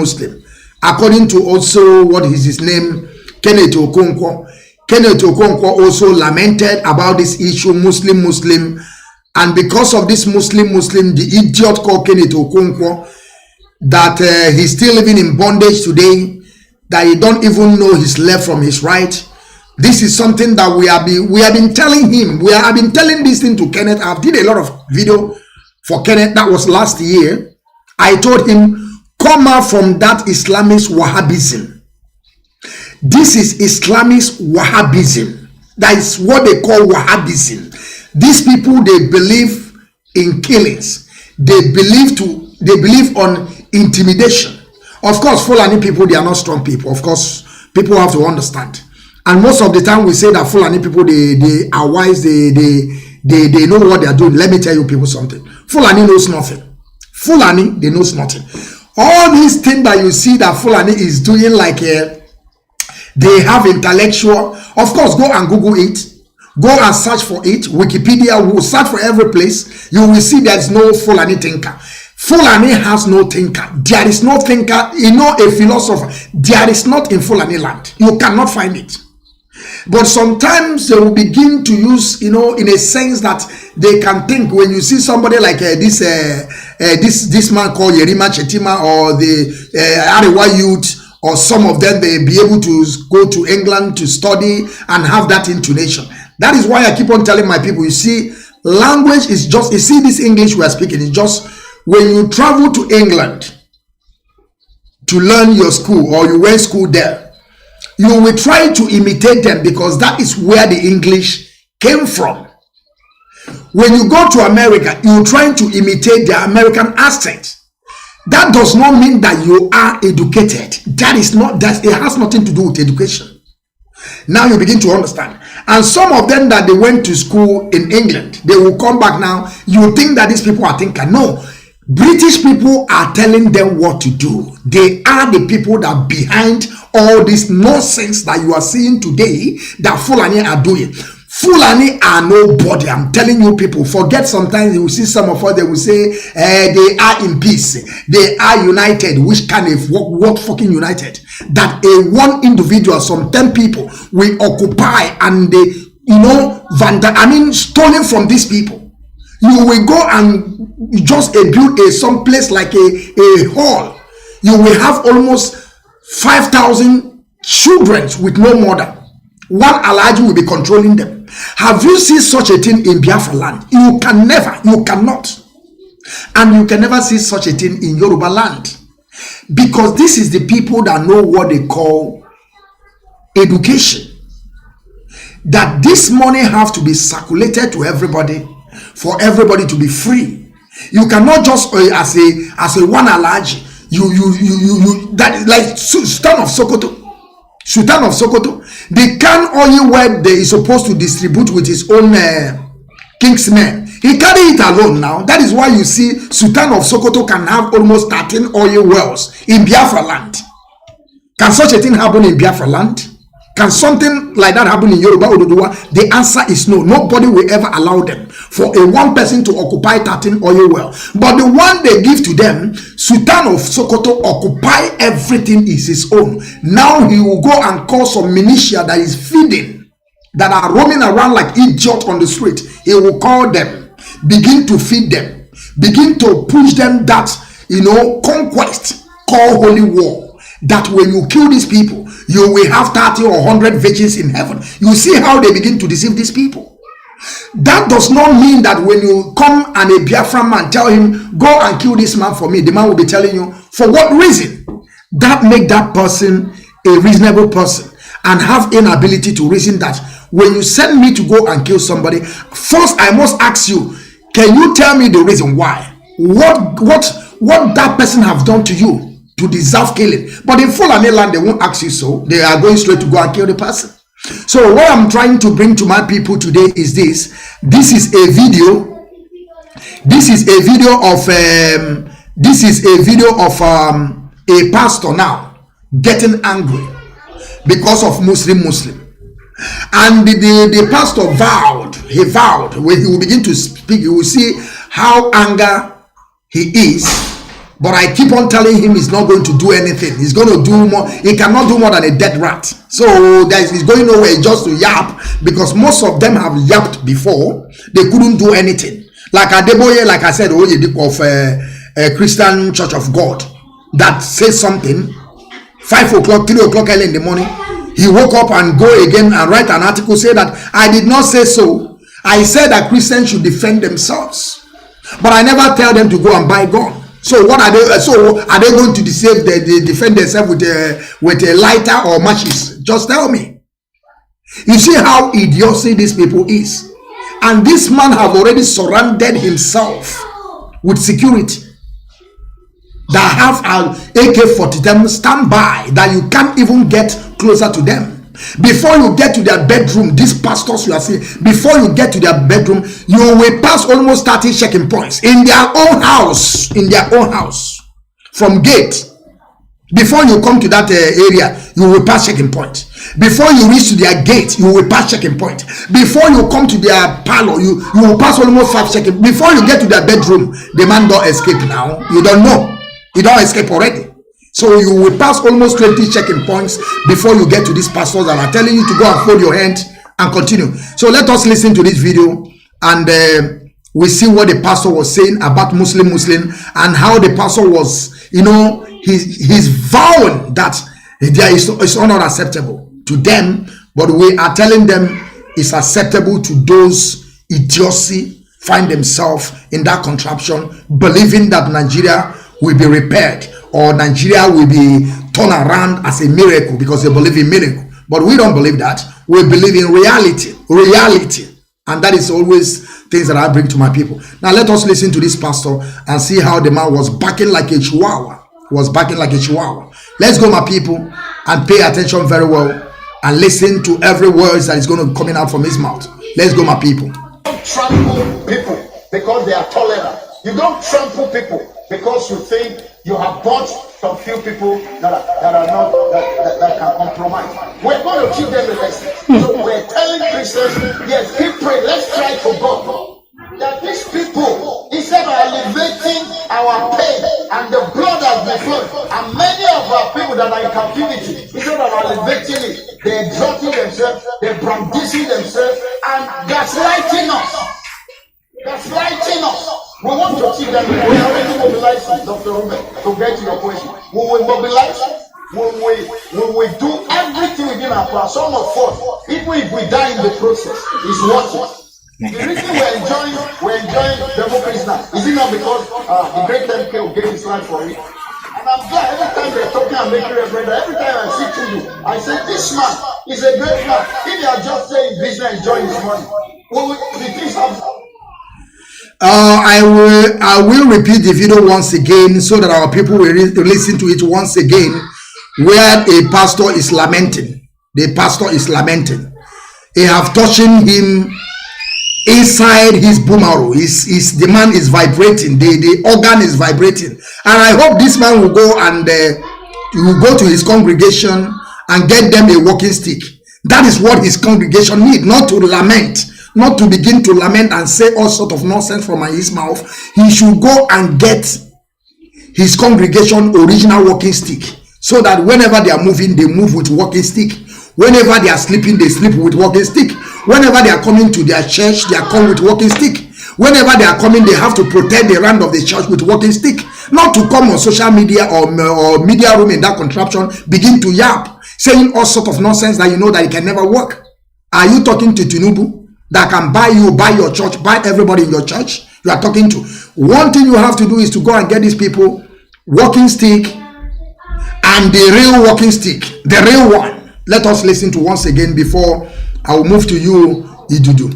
Don't trample people because they are tolerant. You don't trample people because you think you have got some few people that can compromise. We're going to keep them the lesson. So we're telling Christians, yes, keep praying. Let's try to God that these people, instead of elevating our pain and the blood has been flowing, and many of our people that are in captivity, instead of elevating it, they're exalting themselves, they're brandishing themselves, and gaslighting us.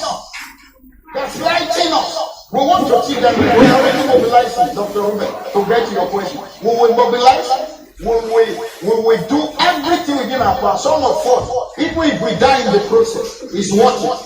The reason we're enjoying democracy now is it not because the great MK gave his life for it? And I'm glad every time they're talking and making reference, every time I see to you, I say this man is a great man. If you are just saying business, enjoying his money, the things happen.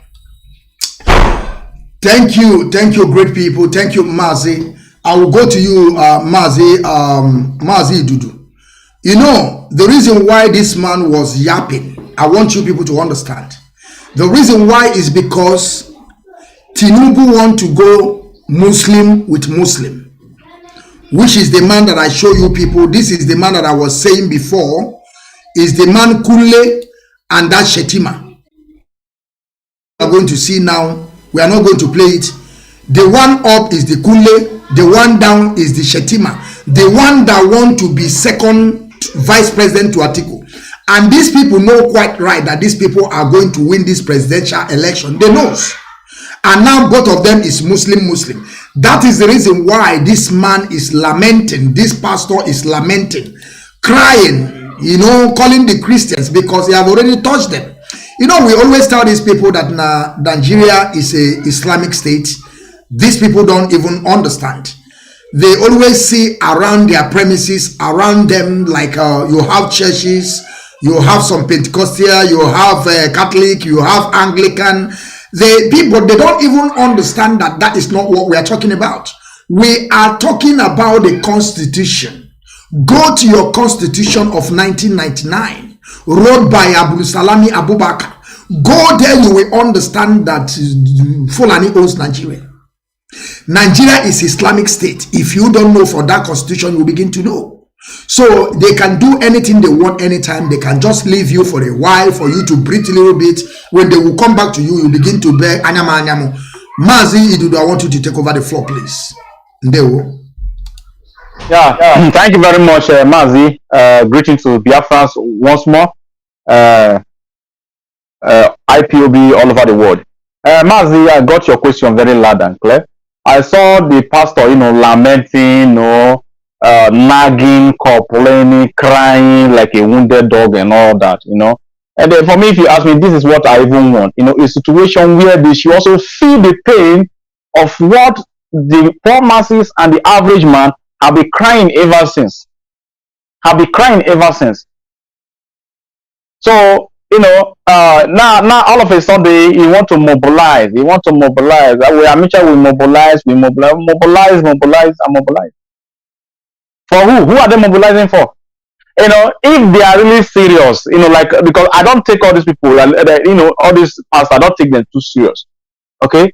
If they are really serious, we will have known, we will have seen, by working, by effort that they are making. Like, okay, this is how we are working. Not just come on a TV or ICTV, put on a suit. Our leader said something. He said that when you see a black man, they dress very fine, you think that they are normal. You think that, they have something, they are intellectual. Nothing.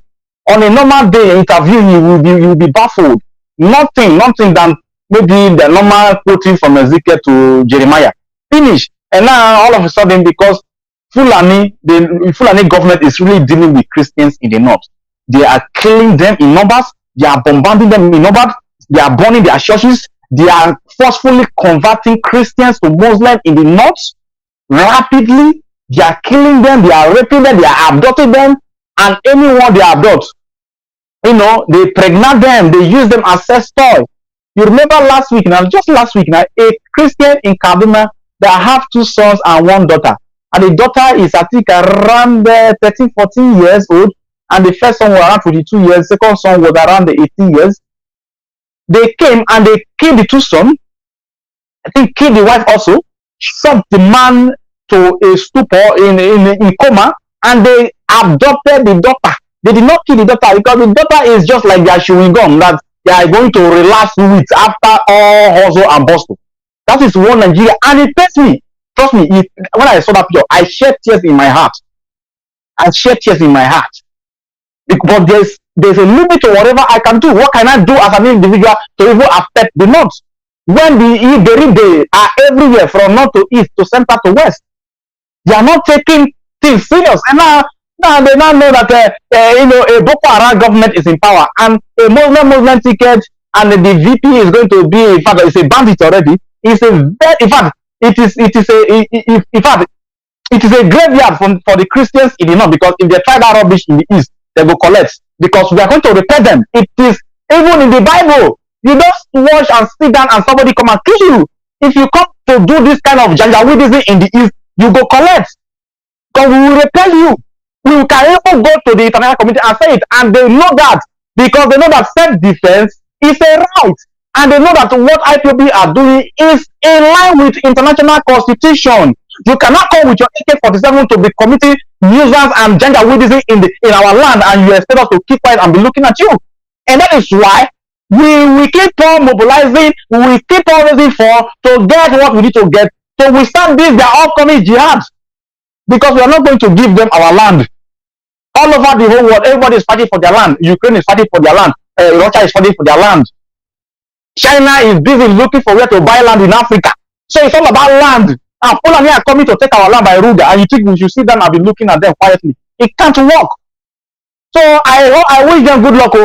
All the old pastors who are lamented, I wish them good luck, but I'm studying quietly, psychologically, all the old pastors. I want to see them finish. I want to see how they are going to support, the bandits. We know how they are going to support those evil bandits who have come to be president. I want to wonder how they are going to scale through their hypocrites to do as if they did not see that the election is coming, or they did not notice that there is an election. So, because they know how to dodge. I'm looking at Oyedapo, Adeboye, and that one that is flying, he's flying the way he says, what is in you're killing me. And the rest of the idiots.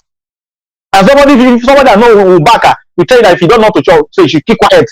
And if you don't know what to do with, if you come out, if you forget about politics, support us if you want to support us. Give us money. I probably need funding.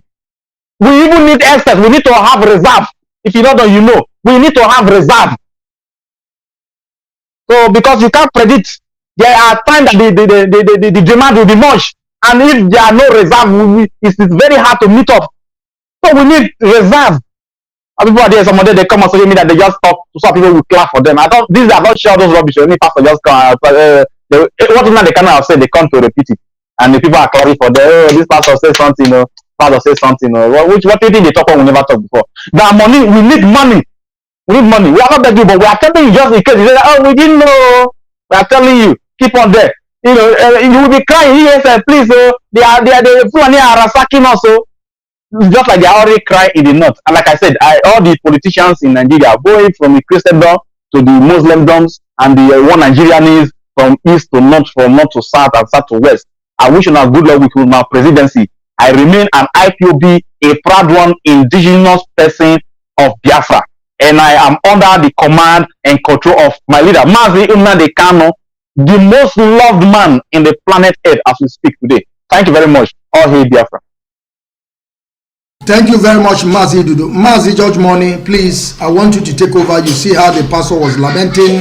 I have some noise on the ground. I will let you to take over the floor straight away. Thank you very much. And there is some article that I will send to you. I will send it to you because over here, there is no how I can read it out. I will push it to you to your place, to your phone now, if you have time to read it out, because when I will begin to read it out, I will be having a lot of noise here. My kids, they are just moving around, so there's no how I can do it this time around. But I want you to talk about this pastor. And the next time, this one that we are going to be bringing up is the post from 2000 to 2018, Jennifer Douglas as a USA. Let me take it from here. Let me take it from here through my phone for you to know what I'm going to send to you next. If you like, you can read it out. But me over here, I cannot read it out because here there is a lot of noisy. That is why I cannot. So it's gonna be the after you talk about the pastor, I will send you the write-up, the article. You can read it out. It's not too much, but that will be the exposed from 2000 to 2008.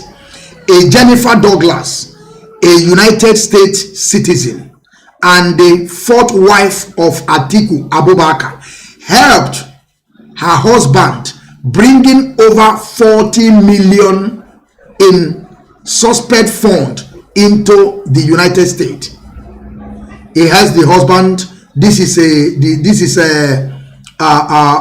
stolen money that Atiku Abubakar have stolen, and what I will send to you will be a chapter of that case, because they are pushing the case this time around, because some of that zoo called Nigeria, in case if they don't know, they have to begin to know that Atiku Abubakar is a criminal, and Obasanjo, of course, Obasanjo himself is a big-time criminal, but Obasanjo exposed Atiku in a highest level that there's no how anyone can dispute about it. You cannot dispute it. But the copy that I'm going to send to you is copy number 173. I want you to know the copy that I'm going to send you, a copy 173. The page is 173. Now you have to understand how the book will be, what they are accusing this idiot. Mazi, I want you to take over the floor. I will send you the paperwork. You can read it out. Thank you, Mazi. All right, thank you very much.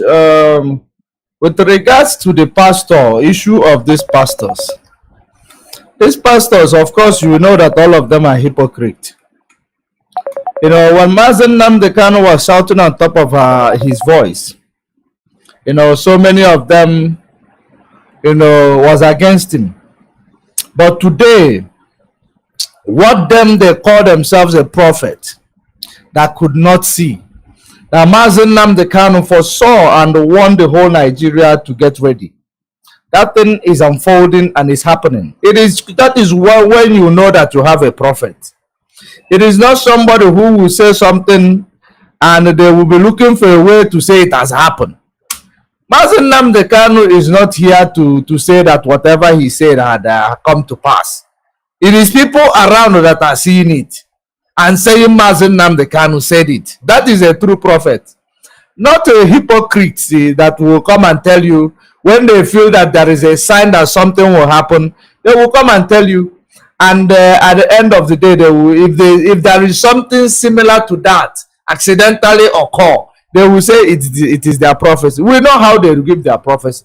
Now, coming to their lamentation, remember that the judgment today, our consensus that it will start from the house of the so-called house of God, the judgment. So that is exactly what has started. It has this is just the beginning, because all these churches that are claiming that they are of God, and you cannot stand up the way Fulani is standing up and protecting their terrorists.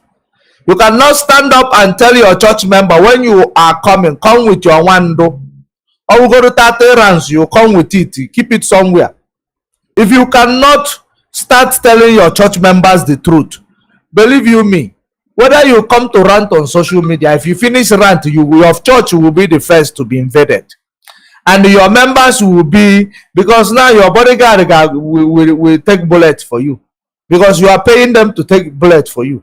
Those church members will be the victim. So what he is saying here is quite inconsequential. It is inconsequential. When Mazi Nnamdi Kanu told him that they have told all these people that Fulani is coming to Fulanize you, you know what Fulanization comes with? It comes with anti-Christianity. It comes with a lot of things. Anti-Biafra. It comes with anti-anybody that is not Fulani. It comes with anti-anybody that does not hold firearm to defend themselves. That is exactly what they are coming with. And today, I know that this one that is just ranting, when they remember him and give him a letter today, tomorrow you will find him acting like a boy. Because he is just talking like Chihuahua, just like you said. They just talk without any action. What is going to be his action? Go to your pulpit, tell people to buy gun and bullet, the same thing the terrorist is using to come to kill them, and defend themselves. Let it be a self-defense. That's what you need to preach to your people.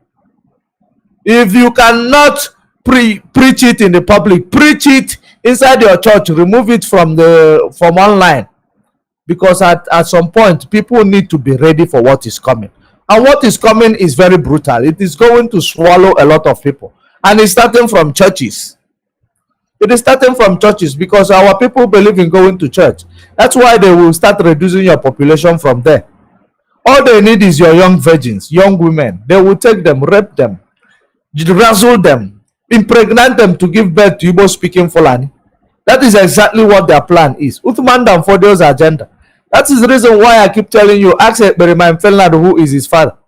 Ask Ekperima in Finland where he come from. Because the Uthman Dan Fodio's agenda, you must always impregnate their women in order to give birth to them. A woman will always cherish their child, regardless of where he comes from. As long as he makes 2 years, it takes like 3 months. A woman, why? Nigerian woman must have forgotten he was raped before he got pregnant. That's how it is. But a Muslim woman can even kill themselves because they got raped by an infidel, because they call you infidel. But a Christian woman believes that there is a repentance in the grave, that everyone deserves a second chance. That is different between you and them. They don't know that. They don't know what is second chance. Just like our comrade said, that when you ask them to go and kill, they just move forward. They don't think backwards. They don't ask you questions.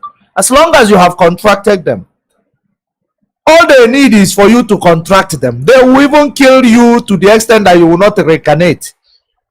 That's how evil they are.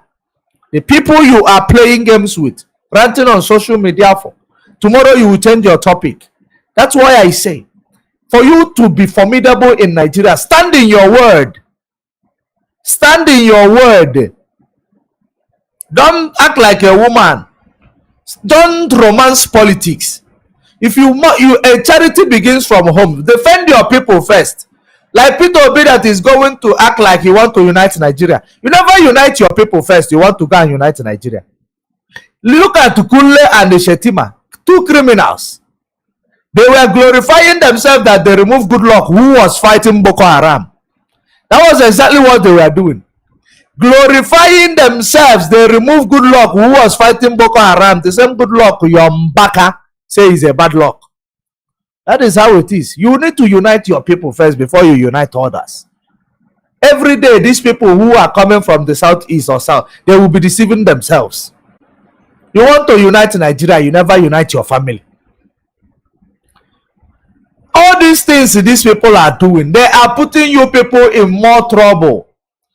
Also, they will start their private jet also. Who is going to evacuate you when Britain, the Britain that is bringing it to you, are they the ones who is going to evacuate you? Do you know Americans are Britain? Do you know Americans you see today, they are British people? They went to colonize the Red Indians, the owner of the land, and they settled there. Do you think if Britain say wants something, America says otherwise? It's not possible. That's why every presidential candidate of America must go and pay allegiance to the Queen. That's one thing some people does not understand. These people are the same. There is nobody who will be there to evacuate you, because the people that is evacuated in Ukraine, they were being transported back to Africa, a dumping ground. Of course, so many of you will say this war should start, so that we will get a free plane to America to go and seek asylum. You are in your biggest dream. You are a dreamer that will not come out. You will dream and you will go missing in your dreamland, because no one is coming for you. You are a black Monkey. That's what you are. Your life does not matter. Are you living in America? Your life doesn't matter. Just like now the IPOB, you see, I don't even know why IPOB is giving this safety warning to this Catriona Lang that Nigeria wants to kill her. They shouldn't give her the safety warning. Let Nigeria kill her. We will still prove it that Nigeria was the one who killed her. We know their plans. We know their games. It is to show you how lovely we are. We are the people who understand the value of life. Regardless of how much that woman have sabotaged this struggle, our leadership still care for her, still care for her life, and that is the reason why it takes time for us to come out of predicament, because we love too much, we care too much.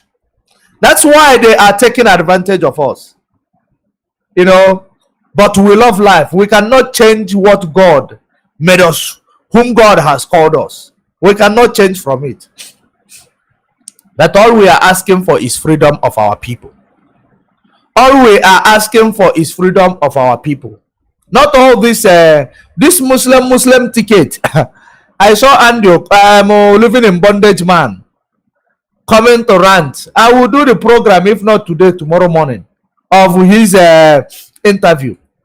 I will break it down. But before then, these people who are all clamoring for one Nigeria, because it never happened to them.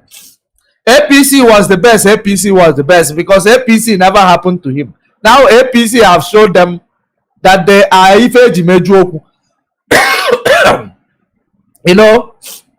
There are people, there are audience. That them that are just APC audience. Ndibo. All the people from the south, you people are just audience. Or Christians. You people are just APC audience. The people, the owners of the floor stands there. That is exactly what they are showing you guys.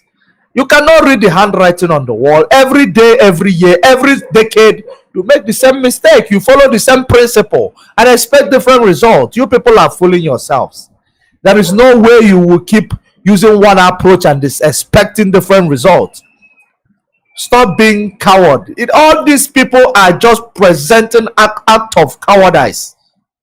Just like Peter Obi. You are hiding the agitation under the carpet. But you are trying to make your people vote for you.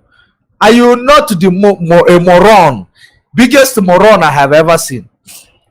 Don't you see governor of Anambra State, to Soludo today. When he was campaigning, he never hid the agitation under the carpet. He was vocal about it. At the end of the day, he won the election. You need to actually recognize your people first. Charity begins from home. You want Hausa Fulani to go and vote for you, or you want Ndi Yoruba, that the one Nigerian is in the Yoruba to vote for you. They will vote for their Tinubu because they know you be Igbo or Igbo. And this your people that you don't want to address and unify them first before extending the love. You are playing games, my dear. They said you come out with third class upper. That's what the Yoruba people are saying today. You came out with third class upper.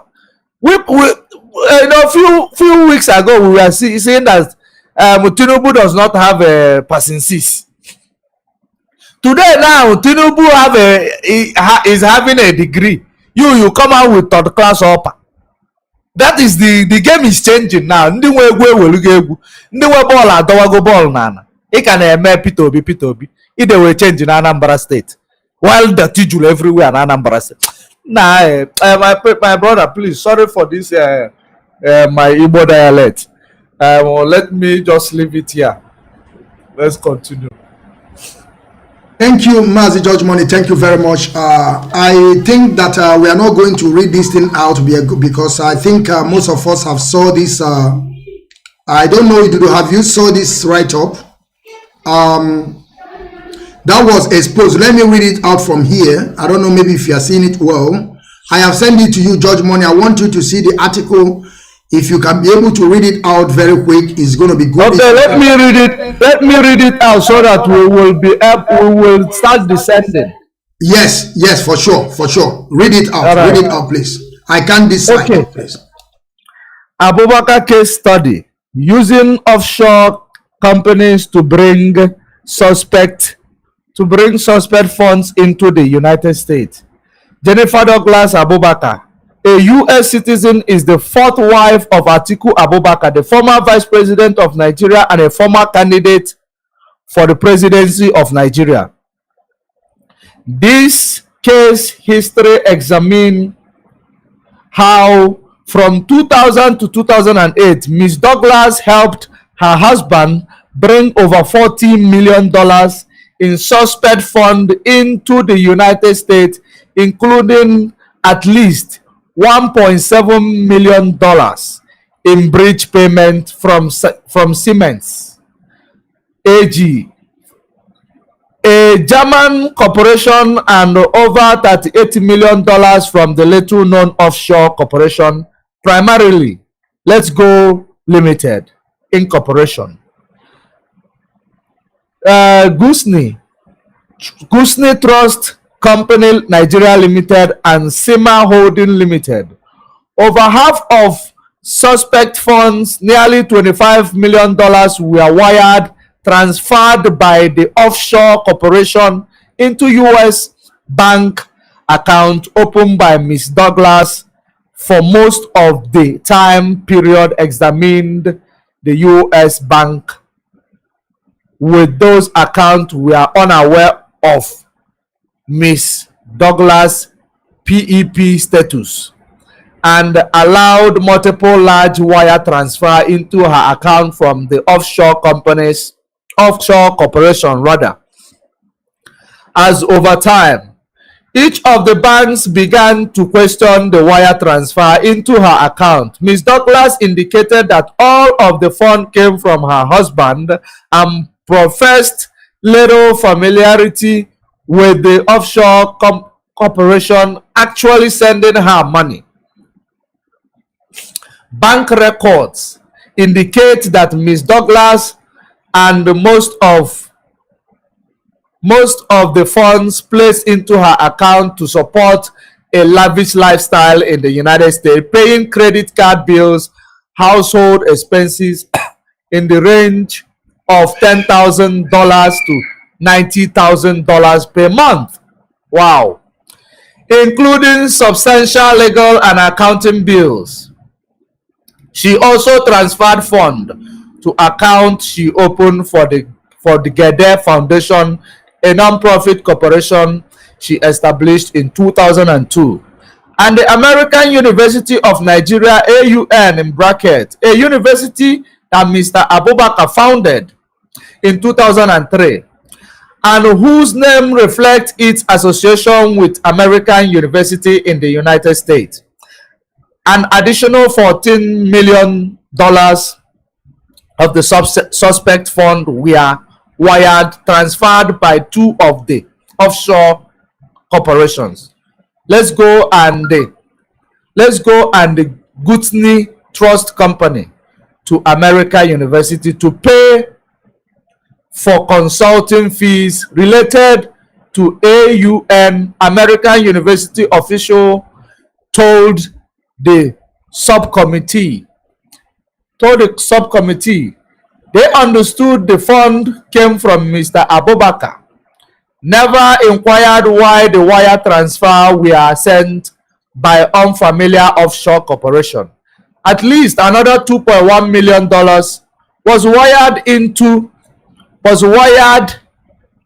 transferred by the Gusney Trust Corporation to account controlled by Edward Wildenfield, a U.S. lawyer who provided legal services to Miss Douglas. Mr. Abubakar and AUN Mr. Wildenfield explained that the fund paid for the Abubakar's legal expenses and an account set up for AUN, and that he had assumed the fund came from Mr. Abubakar. Over the years, questions have been raised about the source of Mr. Abubakar's wealth. He spent 20 years in the Nigeria Customs Service and then worked in the private sector for 10 years before serving as Vice President of Nigeria from 1999 to 2007. While Vice President, Mr. Abubakar was subject of corruption allegation. Sorry for that. Relating to the Nigeria Petroleum Technology Development Fund. In December 2008, the U.S. Security and Exchange Commission alleged in a formal complaint against Siemens AG, a German company, that among other actions, in 2001 and 2002, Siemens wire transferred $2.8 million in bribe payment to a U.S. bank account belonging to Ms. Douglas as part of scheme to bribe Nigeria official.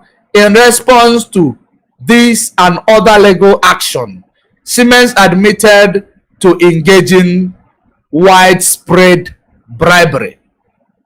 End of quote. Thank you very much, Mazi, and I hope our people understand what you just read out. According to what you read at the end, you said that Siemens wired transferred over 2.8 million in bribe payment to U.S. bank account belonging to who? Mrs. Douglas. And I want our people to understand this, that Mrs. Douglas is the fourth wife of Atiku Abubakar.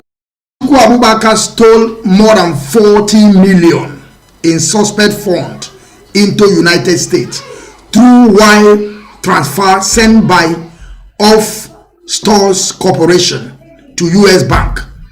All this thing, I know some of you that you are articulated. Remember that this, because of this man, my people, please, I want you to pardon me, or when you are hearing the voice of the kids, you know, we are descending. Thank you very much, Mazi. Thank you very much. Thank you for that. What I'm saying is, all this money they were stolen.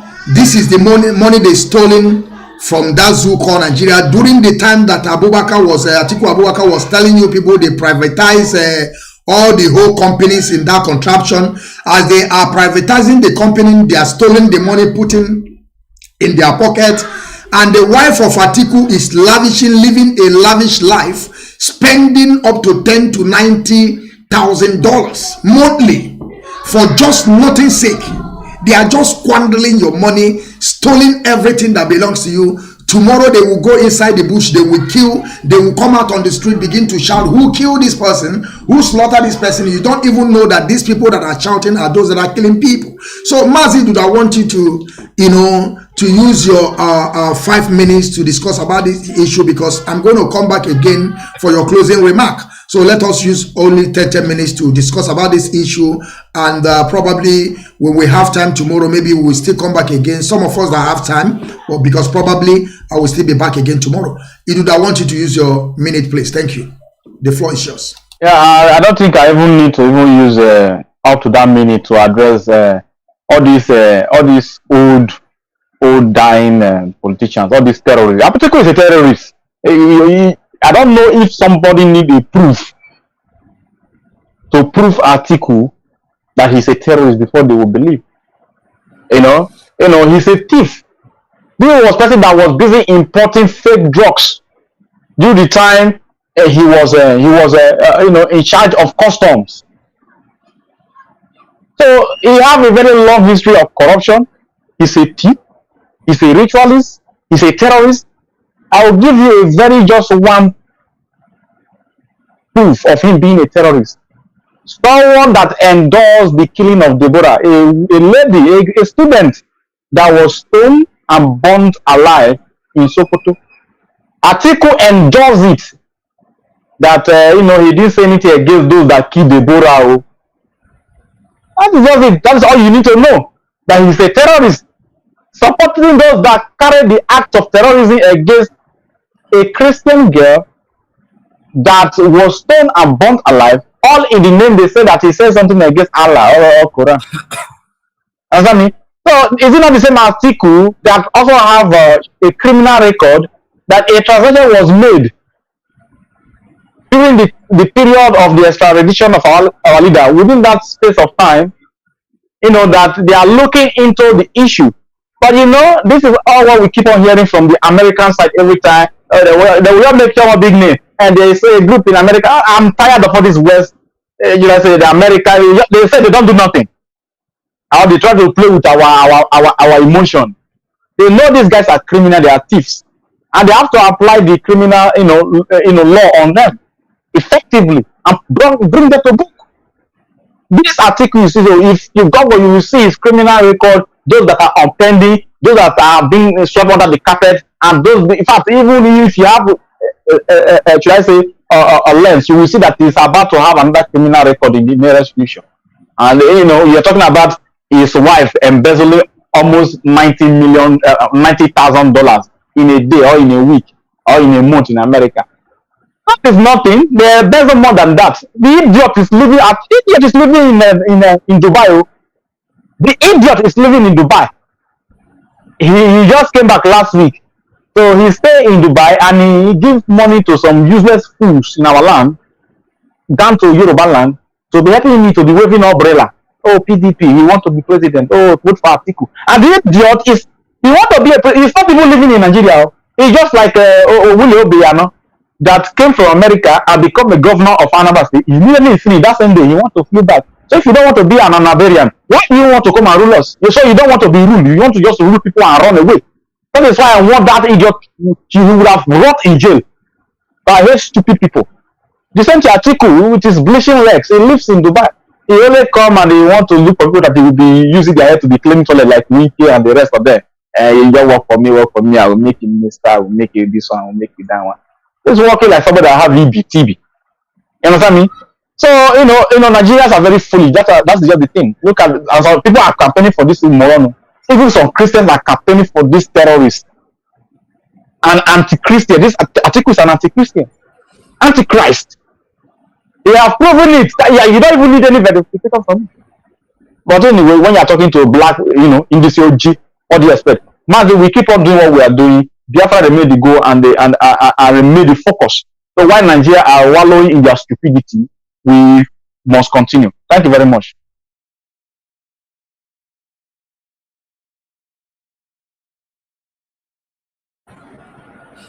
Yes, Mazi, thank you very much. They just comes to me. Mazi, Judge Money, please, I want you to take over the floor and use your time before we'll come back for the closing remarks. Then we'll call it a day. Thank you, Mazi. The floor is yours. All right, all right. Because I will be running somewhere right now. So having to talk about this issue of Atiku. The corruption of Atiku. Number one, Atiku is a womanizer. He will use the whole money that belongs to the country and give to one woman. That is when he was vice president. You saw what he did with women. So, and number two, he is somebody that is very selfish and wicked. Just like our brother Idudu said about Deborah's death. They value their status more than condemnation to evil. So because he condemned the activities of these animals, because they say they will not vote for him, he went and changed his topic immediately because he's a hypocrite. Now you will imagine the reason why Obasanjo is telling you that he regrets. I know Obasanjo himself is a double agent. He's a double agent. So, but at least when they are exposing themselves in that manner, you will understand that these are criminals. The regime of Obasanjo came and gone. This one is the next person that you want to hand your lives over for maybe next 4 or 8 years. So that is the reason why we are bringing him to you bringing it in front of you. He already embezzled more than $40 million. He used it for women in the USA.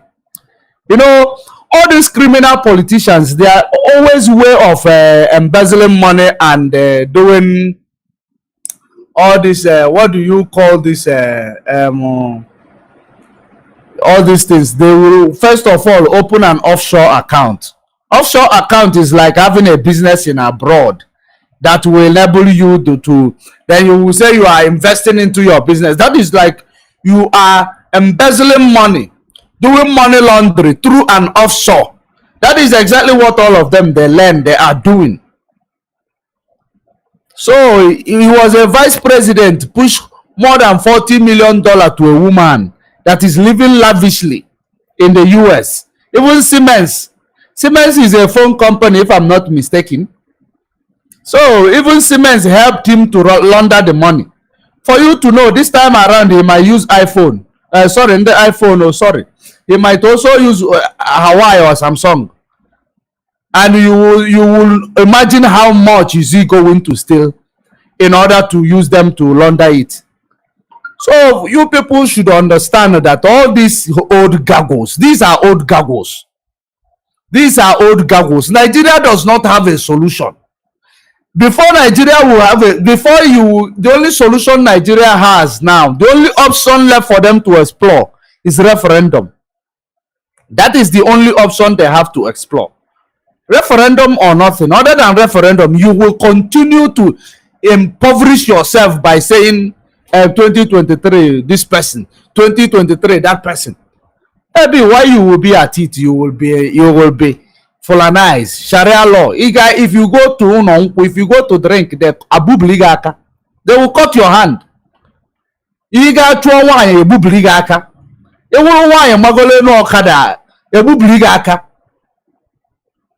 people don't know what Sharia law is.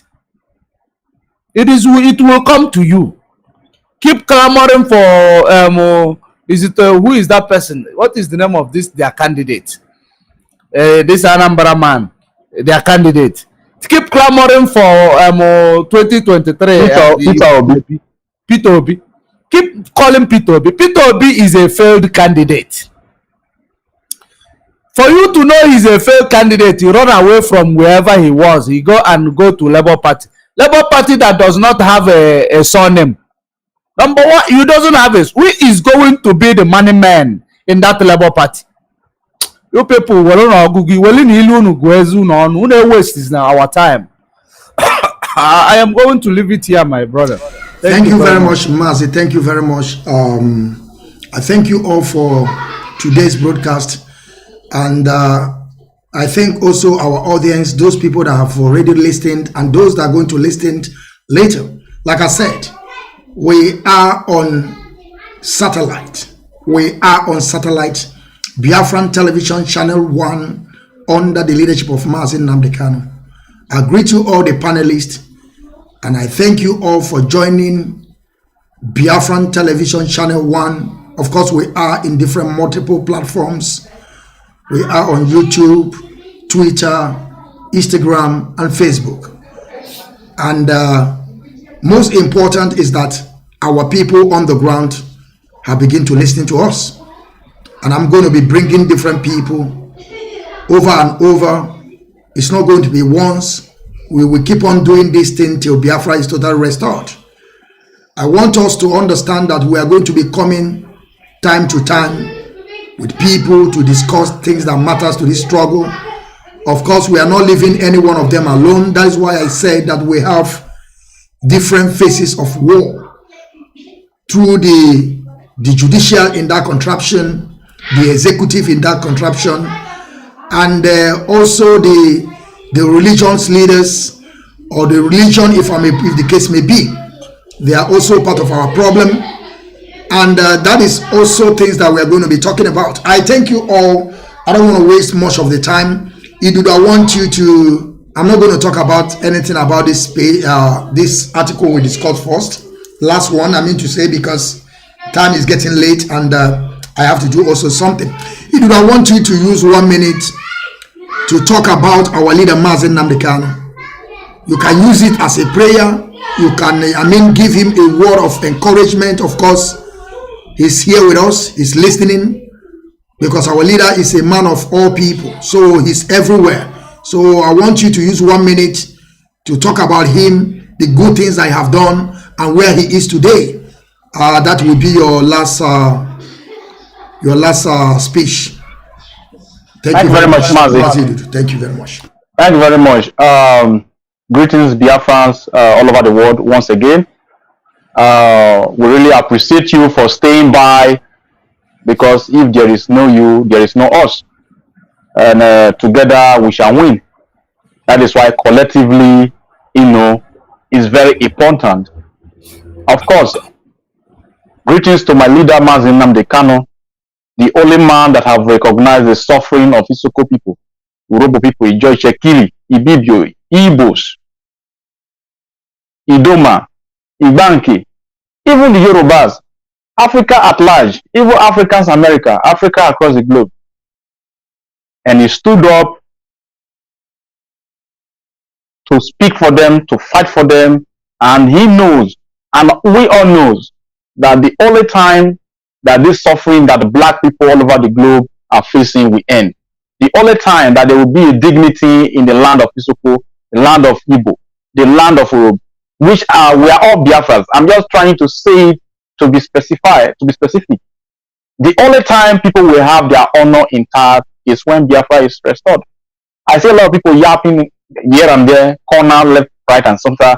I remember sometime last year, I think early before our leader was extraordinary from Kenya to Nigeria, there were some youth from Calabar, that were so pissed off, and they had it to the barest meaning that they cannot bear it again. All the Fulani constituting Janjaweedism activity in their land, and they went to chase them. Hefty men. They are not IPOB. These are people who somehow they might believe in one Nigeria.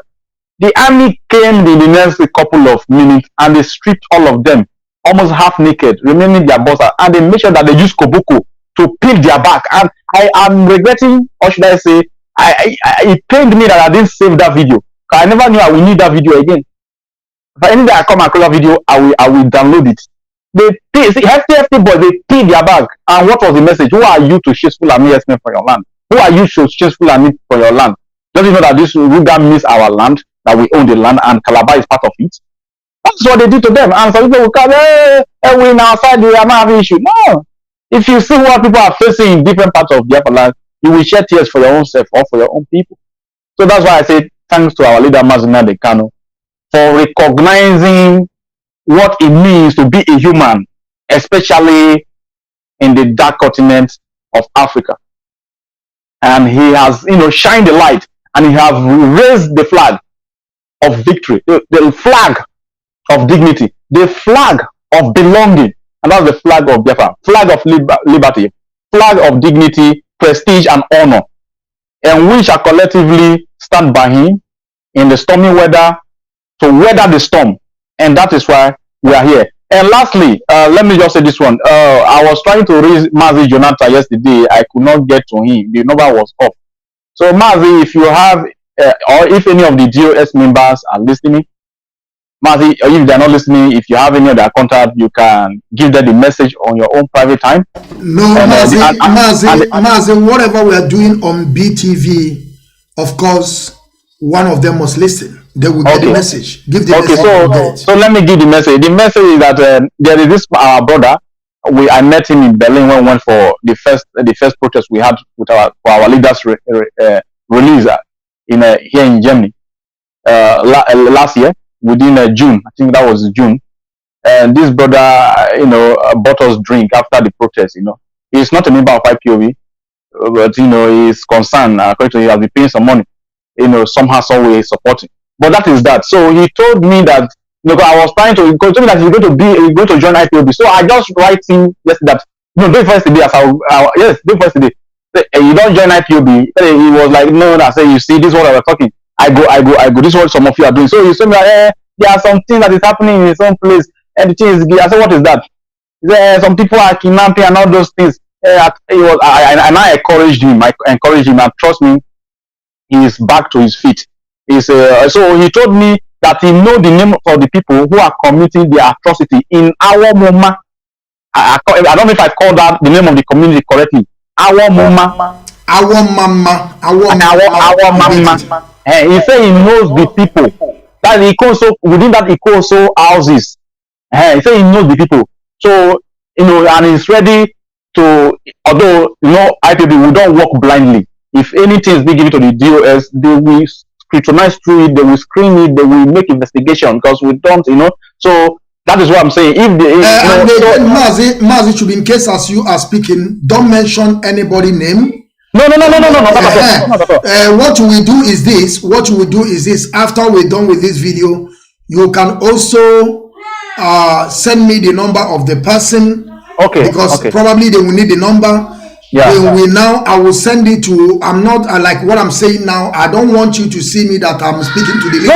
No. Of course, there is a place that I can send a message to, because we have the required line also. I have the numbers of the required line. It can be easy for me to send it there, because I know that probably maybe they have already registered my required line, that when they see my article, they will try to read it, because they have already know my stand. So I would also like you to send me the number. So I will send it to appropriate channel. They will call the person direct. They will discuss through our M branch on the ground. They will connect the dot to know if it's true, or because our people are so evil. Some people will also trying to use it against somebody. Maybe you take his girlfriend, or you want to use it against you, because I know somebody that knows somebody that knows somebody. We don't do that. So I will send them the number. They will do the check by themselves. They make the investigation by themselves to know if it's true or not. Thank you very much for that information. Thank you.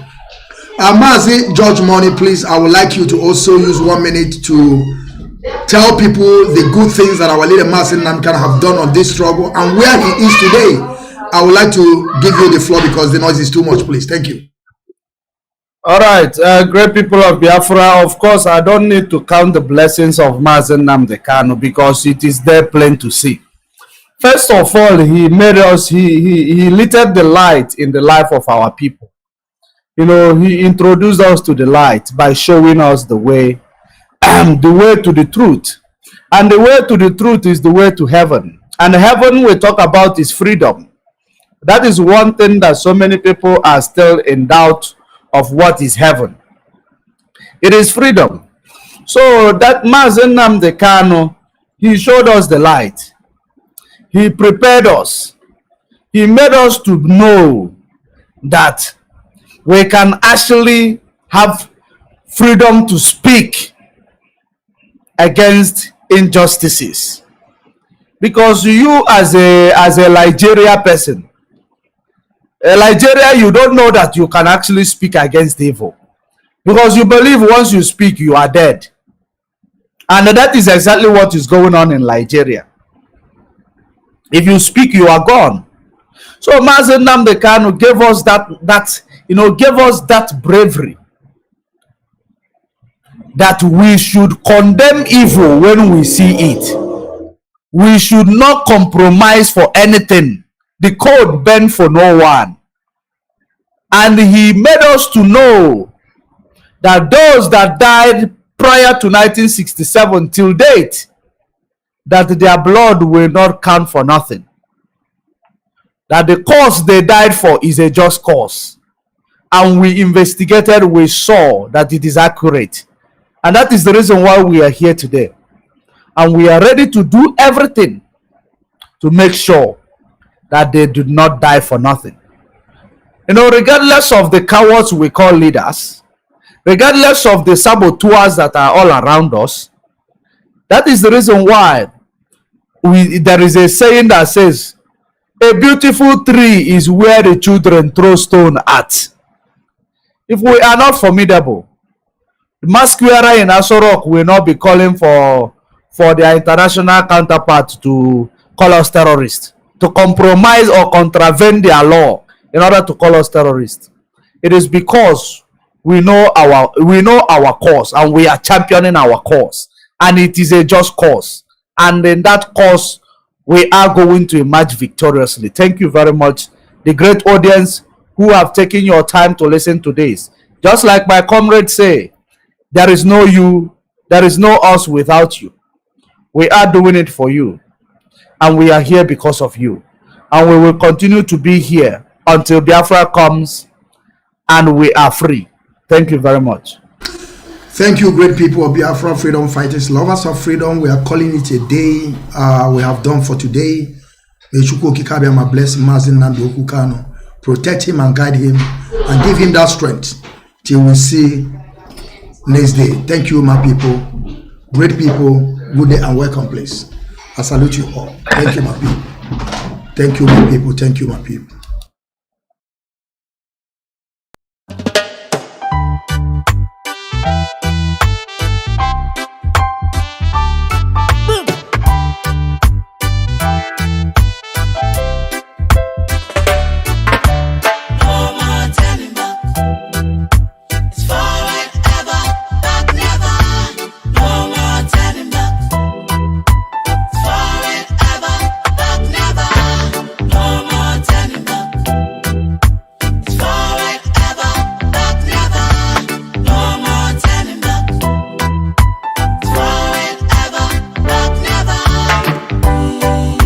Indigenous Biafrans, in case you never know, we are the chosen generation. In case you never know, we hid into the call of our past heroes. Most are killing us, pressing silent, but we know that this is war. Everybody know, they know, you know, then we know. They don't want us to be free, cause we got it all. Out of this is deceiving, then we go. Every inch and every mile they think we never go. Cause we need our freedom. We want our freedom. Give us our freedom. We demand our freedom. Tell the Babylon Jano. Tell the Babylon